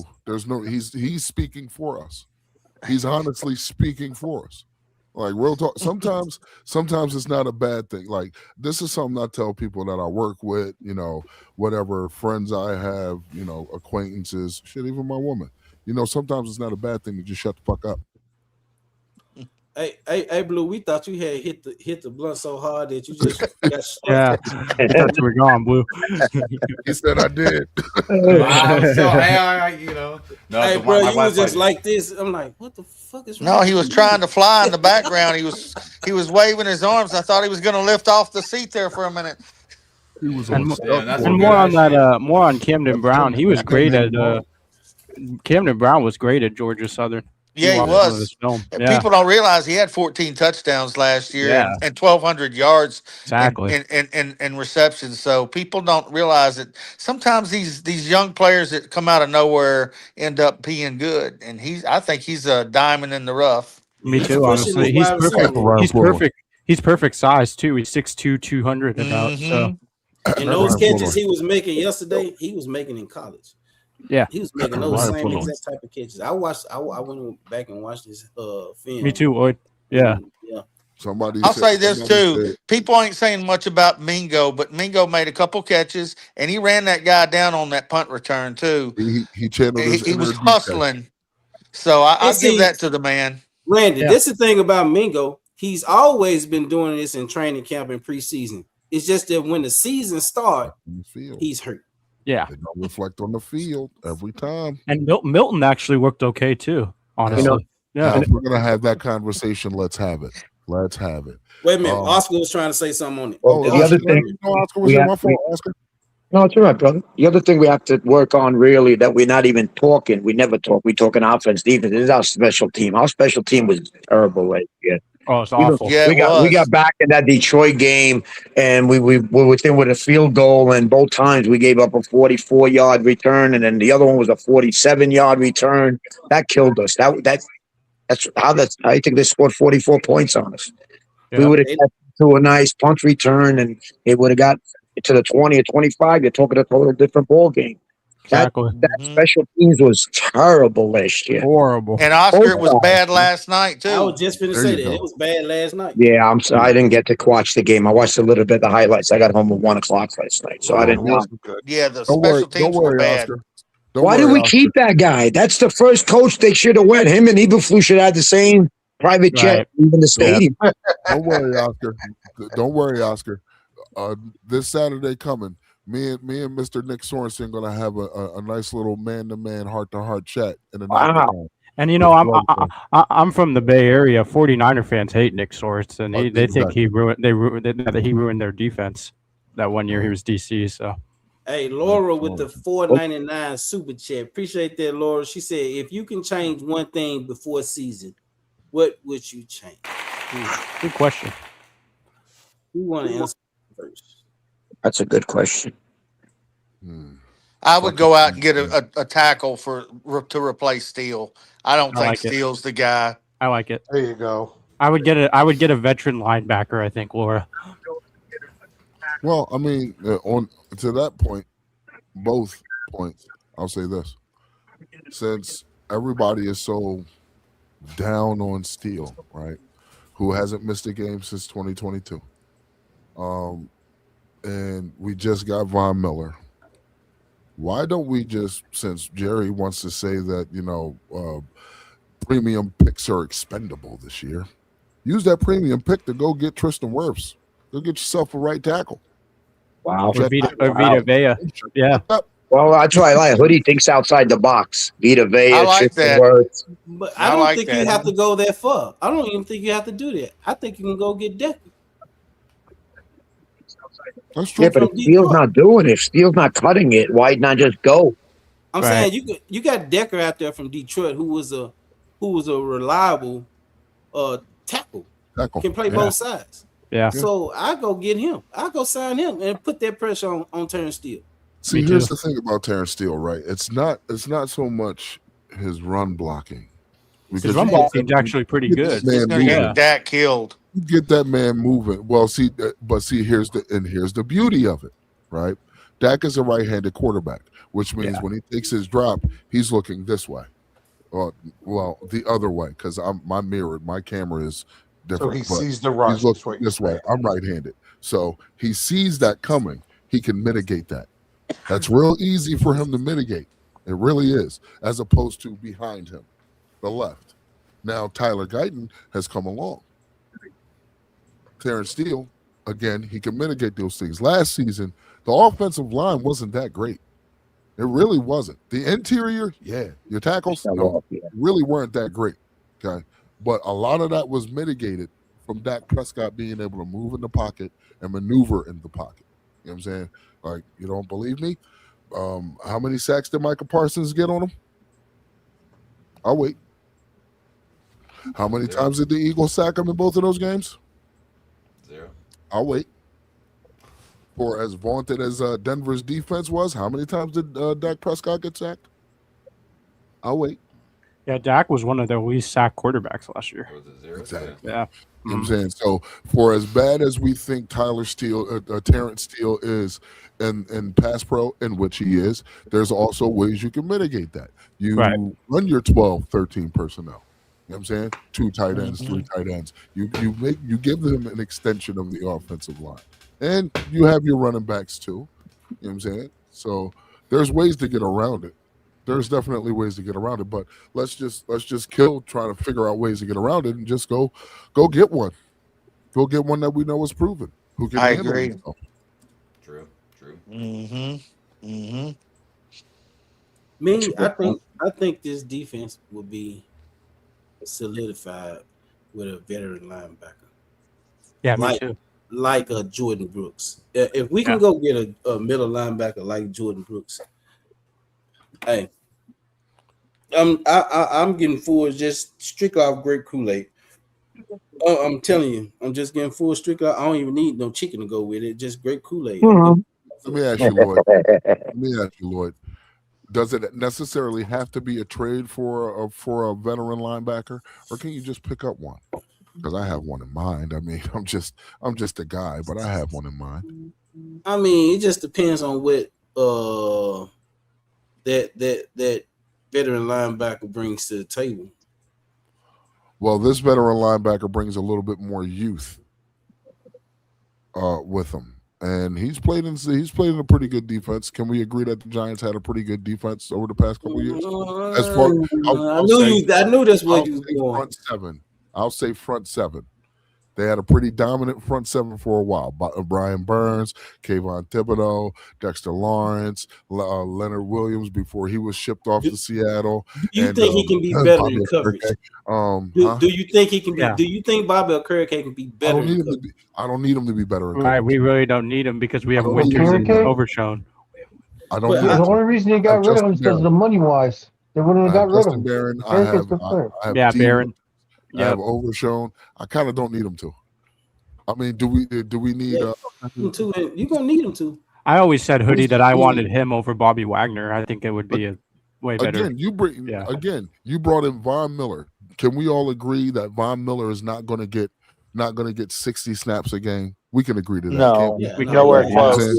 Well, the same thing goes for that veteran linebacker. I only need you here for one reason and one reason only. When Von Miller's out there, you're out there. So if that's the case, then you can bring in Bobby. Give me Bobby. You can, yeah.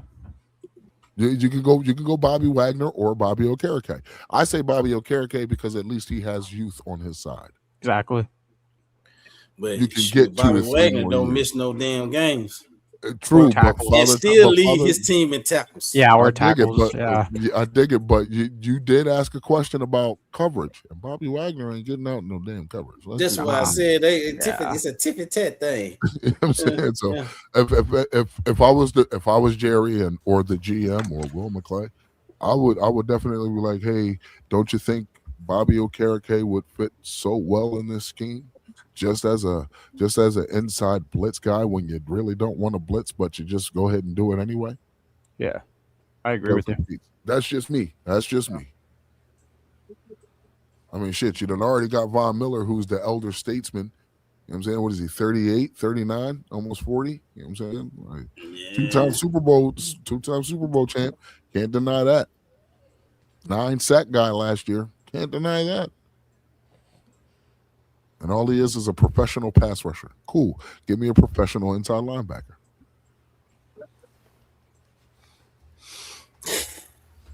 Well, to the yeah. I guess either one. If you're gonna do it that way. And I think Clemente said. Go ahead. I think Clemento in the chat, Clemente, Bleed Blue, said in the chat earlier, if he's still here, I think he said something about he believed that the Cowboys are going to trade for a running back too. I could see that. If you feel as though your running back two isn't here, cool, trade for it. But if you ask me, Malik Davis and Israel Abanikanda are heads and shoulders over Jadon Blue and Phil Maffa. Put that back up. I agree with you 100%. Put that back up, Blue. I mean, I don't think they'll trade. So who's the one that Clemente that you just took off Blue? He said something about going to trade for Tony Pollard. The contract looks nice, but we know that he's you know what? I couldn't be mad at it. I couldn't be mad at it. Tony Pollard was good, man. Who was the other guy we traded that tore us up last year? Or lost him in free agency? Rico Dowdle. Rico Dowdle, yeah. He's with Pittsburgh now. Yeah, send Luke Schoolmaker over there and give me Alex. Exactly. All of the day. Yeah. You know, you got to put yourself in a position where you don't lose a player and it ruins your whole season. Besides Dak, you lose Javonte Williams, then you're in trouble. There goes your run game. Now you become one-dimensional. So you gotta. I'm glad everybody's thinking outside the box. You got to think outside the box today. The way they've been doing stuff hasn't been working. That's why I like when Hoodie comes up with Tristan Wirth or Peter. You know, those are outside the box things, and those are the outside the box things that Jerry did in the 90s. You know, he did stuff that other teams weren't willing to do. He said he will send Blue and Maffa to Tennessee for. I don't think I'm going to give up both of them. Yeah, I'm not giving you both. Because if I'm giving you premium speed, you can use that more than you can use a big body back because there's so much you could do with it. I wouldn't do it. Now, what's the problem with Blue again? Is he fumbling or what's his problem? Oh, he hasn't fumbled once, I don't think yet. No, but the better running back from last night was Malik Davis. Yeah, again. He had a couple of nice runs last year, didn't he? Yeah, he did. Malik Davis runs way harder than Boyle. Yeah, he was the better running back in the preseason game last night. Malik Davis and Jaden. All right, so what do you think's holding him back? Because, like I said, I think he's outthinking himself. I think he's doing too much thinking. Yeah, that's a little bit of it too. Well, last night, what I can say, it's kind of unfair to put that on Blue and Mappa, honestly. Last night they were the starters. They started the game. So how I look at it is first game back from for like 7 months. You ain't played football in a minute. The last time somebody got touched up was in a joint practice last week. Now you're playing another team in their stadium in front of 58,000 people. There's pregame jitters. Okay. And this is why I give Sam Howell so much credit. But yeah, so everybody's here at the start of the game. So that means your running lanes aren't crisp. Your offensive line isn't crisp because Sam Howell got pressured a lot. There was nothing really crisp about the offense. You know what I'm saying? Routes weren't crisp. But as the game went along, it settled down. And unfortunately for Jadon Blue, his best play was the screenplay. He had 8 carries for 19 yards. Unfortunately, that's not on him. That's on the offensive line. Pre-game jitters. Everybody, and you're playing with second, third, and fourth stringers. You know what I'm saying? But as the game went along and everything settled down, you saw blocking assignments being more crisp. You've seen routes being ran more clean. You've seen your running backs getting better looks coming out of the backfield. You know what I'm saying? Joe Milton, for as stellar of a night as he had, believe it or not, Sam Howell had just as much of a stellar night. You know what I'm saying? Yep, and you got to give him just a wee bit more credit because nothing was running crisp at the time, and he was still making it happen. So it's not so much what isn't Blue doing, it's when he's playing. Sometimes it's not what you do, it's when you do it. You know what I'm saying? Well, go ahead, Randy. I'll say this about Malik Davis. When he runs the ball, it's almost like he's got a different gear than anybody on the field. He gets Yeah. the ball, and all of a sudden, he's in the secondary before you blink. I haven't seen Blue do that before. You can't keep waiting on Blue to develop. If you let Davis go this year, he may not make it back to this team. I agree with that. I'll say I agree, that. I'll Randy. say this, Yeah. and I'll let somebody else get in because I've been speaking a lot. This week, I think you're going to see a switch. I think the guys that you saw coming in the second half will be playing in the first half, I and agree. then when that game starts and there's pregame jitters and nothing's running crisp, let's see how that crop that played in the second half when everything was settled down. Let's see how they start the game. Now, if they start the game better than what the first unit started the game yesterday, then maybe Blues just got a problem. And yeah, not to mention the Banacona. He did come in. He played Yes, he good did. too. Yeah, he had 3 rushes for 39 yards last night. Seven carries for 36. For 36. And Oh, was it Malik 7 for 36? Yeah, and Malik had 7 for 39. Oh, okay, it was okay. It was literally an even split with those guys, an even split. Mm-hmm. I'll say this much: you give Trigg a little bit more time to learn the system. I don't think you got. There ain't a defensive back that can stop him. I'm telling you, Exactly. Look the at the guy's hands on got him. freaking talent out the ass. He's got hands and speed, Randy, and that's Hands what and our tight end speed, and can that's a use. killer Yep. for a tight end. Exactly. That's what our tight end room needs. Because Span Ford's a great blocker. He could teach Trigg some things. Mm-hmm. I'm telling you, that's the only knock on Trigger. If he get this blocking down, Put Trigg in the red zone. Let him go in the red zone, and let him go. He's gonna do some good things. Yeah, he bodying any corner, any safety. They ain't gonna last. They ain't gonna make it, and he gonna burn the crap out of a linebacker. And he gonna let you know too. That's what I like about him. You know what I mean? He's confident. Here's something that's underrated that happened last night, and I don't really hear people talking about it. Even though we had a couple of slip ups on the offensive line where guys were getting penalized, Nate Thomas. Yeah, we allowed 0 pressures, and no, we did. It's not that we didn't allow 0 pressures. We allowed some pressures. We just didn't allow any sacks. Not one quarterback got sacked. Not one of our quarterbacks got sacked last night. Not one. Right. You know what I'm saying? So that's a step in the right direction for the offense. When I say that, I'm looking at the team in totality, and I'm playing it back in my head. I haven't seen cohesion like this in a long time from these Cowboys, where the offensive line is actually holding up blocks, doing their job, and the defense literally, somebody said bend and don't break. Them motherfuckers weren't bending. They were put in a bad spot.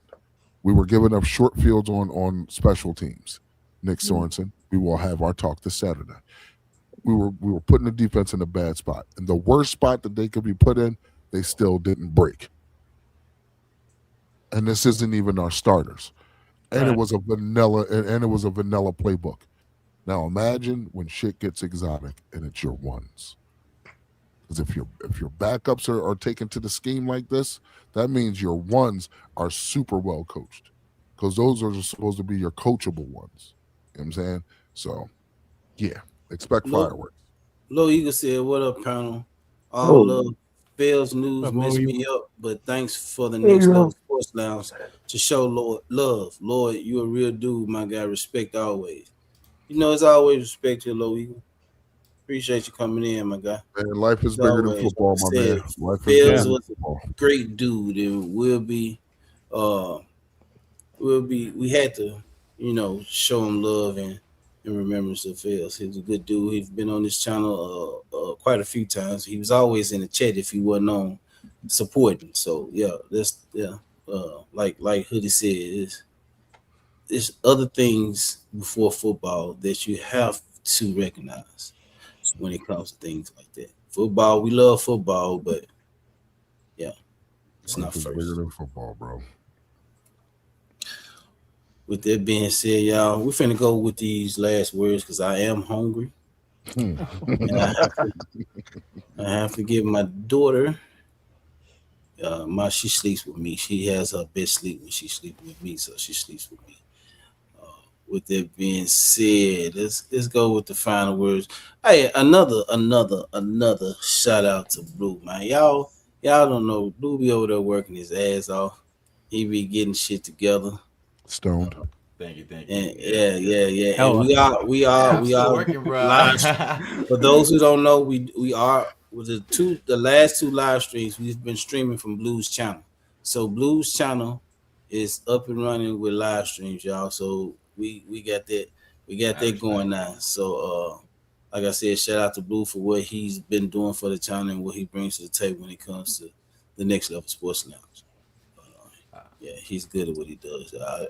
He be over there doing his thing. With that being said, Blue, what's your final thoughts for tonight? Oh man, it was a great show, you guys. Thank you. Like always, that face-off was, it was great. It was a it was a nice little debate back and forth. I liked, we got to do the face-off too. That you got to definitely do that. Redemption time. But I do want to shout out or do some.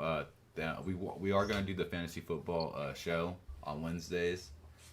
So we want to, if anyone wants to join, just hit up Lloyd on his email. We need a couple more people in there to join. It is a buy-in a little bit, but we don't know the prices yet, but we'll let everybody know before the season starts. And the draft will be August or the 30th of this month. Yeah, 30th. Yeah. I don't know where you guys are at, so I don't know. I'm not gonna say the time. I'll when you guys sign up, hoodie's already in there. We got some people up in there. Let's go. But it was a good show. Thank you for the shout out, Lloyd. I love what I do on here. I enjoy it. It's great. He's very passionate, y'all. I'm talking about he would look, shit would piss him off, and he would not let it beat him. He would keep doing it until he gets done, man. He's very passionate about what he does, and that's a great attribute to have. So, yeah. Go ahead, finish. I got a great host, man. I got a great guy. Great team on here. We all do it up on here. It's not just me. We got CZ, we got Vinny, we got just take the credit, Blue. Take the credit. Stop. All right, thank you. I appreciate it. But keep on bringing up slide, not slide. But no, let's go Cowboys. Good signing. I'm not gonna say great, but it was a good signing for a veteran move. Learning, teaching. But let's go. Hoodie, what you got for us, Hoodie? It was fun frying chicken on here. Good coming in talking to the boys afterwards. I'm excited. I'm waiting to see what happens on practice tomorrow. I want to see what the corresponding move is going to be, or who's going to be saying bye-bye. Might even be Luke Schoonmakers. Who knows? But, with that being said, man, it's your boy Hoodie with Cushion the Cowboy Smoke Hour, man. I want everybody to have a pleasant evening. And if anybody is going through something in your lives, please do not hesitate. Call someone that you trust and just ask for help. Lord, you can say, I just want to say this, Lord, is you want to say, but you never know when you're going to hear another person's voice or see their precise. So love, say what's up. So respect, show love, and Lord, you already. Oh man, appreciate that, Low Eagle. Vinny, what you got for us, Vinny?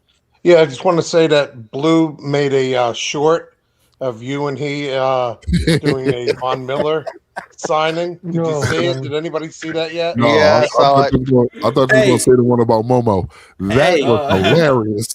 Yeah, that's nuts too. Hey, Vinny, I'm finna let you finish, but he made this short while and he was backstage doing a whole face-off, Eagles versus Cowboys, and he did that while he was backstage. I want you to make me a short, yeah, bro. because the signing was right then, so he had to do that on the fly. That's why I wanted to say props to him, because that was excellent. He did it so quick and so professional. It was a good job. But I was waiting to see you on that one too, on that Momo joint. Yeah, Momo's a nut. Anyway, great panel and all, and chat is always great. Just thank everybody for tonight, and go Cowboys. That's it. Have a good Yes, one. sir. Joe, what you got for us, Joe? Just what everybody said. Thank you for having me on. Talk ball. I can't wait to watch this team play, man. This defense is going to be a lot better than last year. That's all I know. So I can't wait till the actual game starts, and go Cowboys. Hey, y'all, and Joe got his channel that he's starting, so y'all go subscribe to Joe, the Pro Sports. He got his thing going over there. Yeah, when he get it going, we're gonna be over there supporting him too. So y'all make sure y'all go subscribe to Joe's channel, man. He gonna have good content over there. So yeah, we all need to be a part of his growth, just like everybody was a part of the Next Level Sports Lounge growth. So let's go support him, and also support Hoodie over there with his channel. Great content he has going over there, whether it's him doing it by himself or having his guests or him and Angry doing it. He got great content going on over there. And for him to work all the way up until 9 or 10 and then get off and then go do a live stream and then or do a live stream before you go to work, hey, that's dedication right there, man. So let's go. This shit's addicting, bro. There, man. Yeah, this shit is addicting. Like, I start going through shakes. And shout out to Momo's Ranch too, man. Y'all go support Momo's Ranch. His channel is growing. He's growing with subscribers and everything. So shout out to Momo and what he got going on. He'll be at 500 soon than what we think, y'all. So yeah, let's go subscribe up to Momo. Check Momo out. Yvonne, Jesse, what you got for us? It was a great debate, guys. I was laughing my ass off. You guys going at it there. Head mano a mano. Thank you at the chat. Thank you once again to the panel here, my brothers. I was told we did it. We can continue on to be successful. Keep up the great work, and especially Momo. I know you're here listening to me.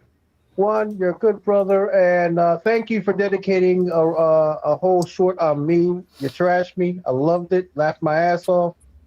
You're very intelligent, wise, but you're still my buffoon. But I love my buffoon. Take care, guys. Go Big Blue. Randy, what you got for us, Randy? Well, I watched the game during our live stream last night. Then I went back and watched it again. Then I went on other channels that were debating. They check out the game and they go crazy if they see good catches and stuff. Well, I went on like 4 different channels, and they went crazy over Trigg and Brown. I mean, when I say they went crazy, they were cussing, why couldn't our team find these guys? So it should make you Cowboy fans, all of us, happy that we got good scouts to find these guys and bring them on our team. Yes, sir. And before I go to Oscar, let me say this. Like, Rhonda is always here supporting y'all. Y'all, Rhonda has her channel up. She done had her channel for a while. Hey, she got some good shit going on over there too, man. Go check out Rhonda. Lovely Sparks over there, y'all. She's everywhere showing her support, y'all. I'm talking about everywhere. And she shows her support, and she's very passionate about her Cowboys. So we love you, Rhonda. We appreciate your support. Y'all, for those who haven't, go check out Rhonda's Lovely Sparks and subscribe to her channel. All right. Lloyd, I got a question for you. Are you doing a live stream tomorrow night or Tuesday after the scrimmage? I know I'm doing it Tuesday. I don't know about tomorrow just yet. Okay. I'll let you guys know early. Yeah, I'll let you guys know early. All right. If we do one tomorrow, but I know we're doing it Tuesday. No we have to do it Tuesday. Yeah. I'm not missing that. I'm not missing that. And that's gonna be for the panel. So everybody, make sure y'all here for those who can make it. I know Oscar might not be able to make it, but we must definitely Tomorrow? Tuesday for the joint practice against. What time is that? It's probably gonna be around 11:74. about 11. That's all right. I'll try my best. Okay. I could set a fire at work or something. Probably 3. Emergency. Hey, y'all, my wife just went to the door and got some wings. She ordered some Wingstop for real. I'm about to go, and she ain't even asked me that I want anything. What kind of shit is that? Yeah, man, she got dibs, man. No. Go ahead, Oscar. Give us your final thoughts, man. Yeah, it was a great show. Everybody thinks it's always about the panel. It's not. Everybody's included. The chat is just as much as the family as we are. And it's always nice to come in and have Hoodie and Angry and Drew, Warren do their thing, and whoever it happens to be as a guest next week, Rob A, whoever it happens to be, because it's not just us, it's everybody. And that's where we got to stop, with the back and forth, and remember where this all started.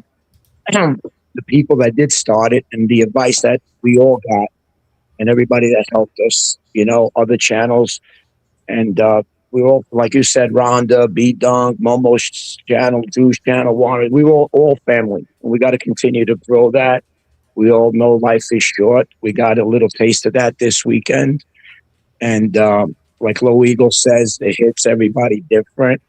And I don't know if anybody knows, but it hit me a little different because me and Feltz did get close over the last 2 months. Nobody knows about that, but me and Feltz, and he asked me to keep that private. And I did meet Feltz on Leo's channel. So shout out to Leo for introducing us to Feltz. And then me and him got close on Marcus' channel, talking back and forth. So just wanted everybody to know that it hits everybody different. And it did hit me hard because me and him had got close for certain reasons. Not to bring out that it's not important at this point. That's between me and him. He asked me to keep it between us. And I am going to do that to respect him, but it does hit everybody different. And it hit me very different. So just want to say, love the man. And I'm just going to say, I love the man. That's all I'm going to say. Got it. Good night, everybody. Good night, Oscar. All right, Oscar. Great stuff. Great work, Oscar. Good job. Yeah. We don't nobody know when the last day is going to be here, so we shouldn't take what we have for granted. What we hear, what we've been blessed with, because it's a blessing to be here. Phils was a good guy. We can't say it enough. He was a good guy. Good guy. Yeah, I didn't know him like some did, but I knew enough of him to know that he was a good guy. Support and showed the support and stood on what he believed when it came to football. So he's going to be missed, not just on the Eagles Collective, not just with the Bird section, not just with Eagles Drew and his family. He's also going to be missed here at the Next Level Sports Lounge. Absolutely. With it being said, if nobody else has anything else to say, we're going to close it out. We appreciate everybody in the chat for being here, for the subscribers, for the super chats, for the comments, for the questions, for the back and forth, because we go back and forth on the panel. So we welcome it in the chat too, y'all. So, I mean, that's what makes football great, y'all. We ain't going to always agree, but we can have our little battles here and there on the panel and in the chat. Hey, it's been times where us Cowboys fans and got into some debates. It's okay. It's all football. It's all football. I enjoy it. I can do this shit all day, every day. I was doing it before I started this podcast, and now we're just doing it on live streams. I love it. I enjoy it. And like I said, we'll be bringing more content, got things going out to people. Those prizes, the gifts, all that will be shipped out on tomorrow. They already boxed up. Jesse, I told you, give me a second for yours because it hasn't made it in yet. Take your time. But, no problem. Still got robbed on that one. It's got to go to Philly, so it might take like a couple of years. Yeah, in that trash can, right? Right behind you. Yeah, they got to find It the doesn't right get garbage stolen. can. No, dirty. I'll talk to the mailman. Make sure he gets squared away. Watch your mailman. And it's North Philly. Brian. And it's North Philly. Oh God. Other than just, I was gonna do a giveaway on tonight, but got time went by, so I'll do it on the next live stream. I know I'll be doing one on Saturday or Sunday. But yeah, other than Jesse, I got Vinny, Dirty, and who's the other person? CZ. All this boxed up and be leaving Did you out. just say who's the other loser? Oh man, that's messed up. Damn. That's a guy. No. He is an Eagle fan. Exactly. Exactly. Damn. Yeah. Oh man. With that being said, y'all, hey, we've been streaming on we streamed from Blues Channel, Next Level Sports Lounge. We was on Twitch, Rumble. Well, we didn't do Rumble tonight. We didn't do Rumble. No, we didn't do We Rumble. did do I got Twitch. you on YouTube. I got you on X. Like, Yeah, that's what Hoodie right. Hoodie was on here. Warren, Drew, and who else was the other person? Angry Cowboy. Angry Cowboy. Yeah. Angry Cowboy. So we was on a lot of different channels on tonight. We appreciate the guys that came in for the face-off. It was great, and we're looking forward to doing more of those. And with that being said, y'all, until next time. Peace. This is Lloyd behind the mic, let the cameras roll. The Next Level Sports Lounge, yeah, you know the name and the goal. Yeah, yeah, yeah, yeah. Yo, this is Lloyd behind the mic, let the cameras roll.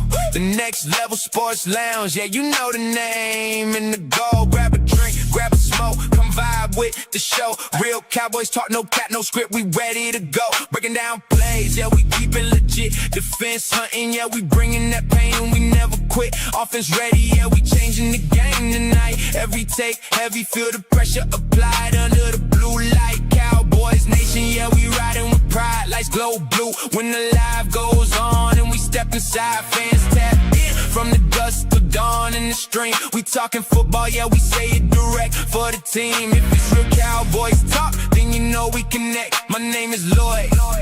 We demanding our respect. Grab a drink, grab a smoke, come enjoy the ride. Blue and silver energy, feel the vibe tonight. Every breakdown hit, every headline loud. The Next Level Sports Lounge, yeah, we rocking the crowd. Panel going crazy when the big plays hit on the screen. Everybody locked in when the topics get thick in the scene. Win or lose, yeah, we keep it all facts on the track. Cowboys talk live and we never ever hold back. Yeah, Lloyd is in the zone, we built for this game. From the draft talk hype to the prime time shows, we claim everybody tuned in. Yeah, the fan base grows, mic hot, lights flash, whole scene on fire as it goes. Cowboys Nation energy, keeping us higher. We fueling the fire, yeah, we fueling the desire. Grab a drink, grab a smoke, come enjoy the ride. Blue and silver energy, feel the vibe tonight. Every breakdown hit, every headline loud. The Next Level Sports Lounge, yeah, we rocking the crowd. Yeah, it's your boy Lloyd, we did it again. Real fans, real talk, yeah, we built for the win. Grab a drink, grab a smoke, let the whole thing roll. Cowboys Nation staying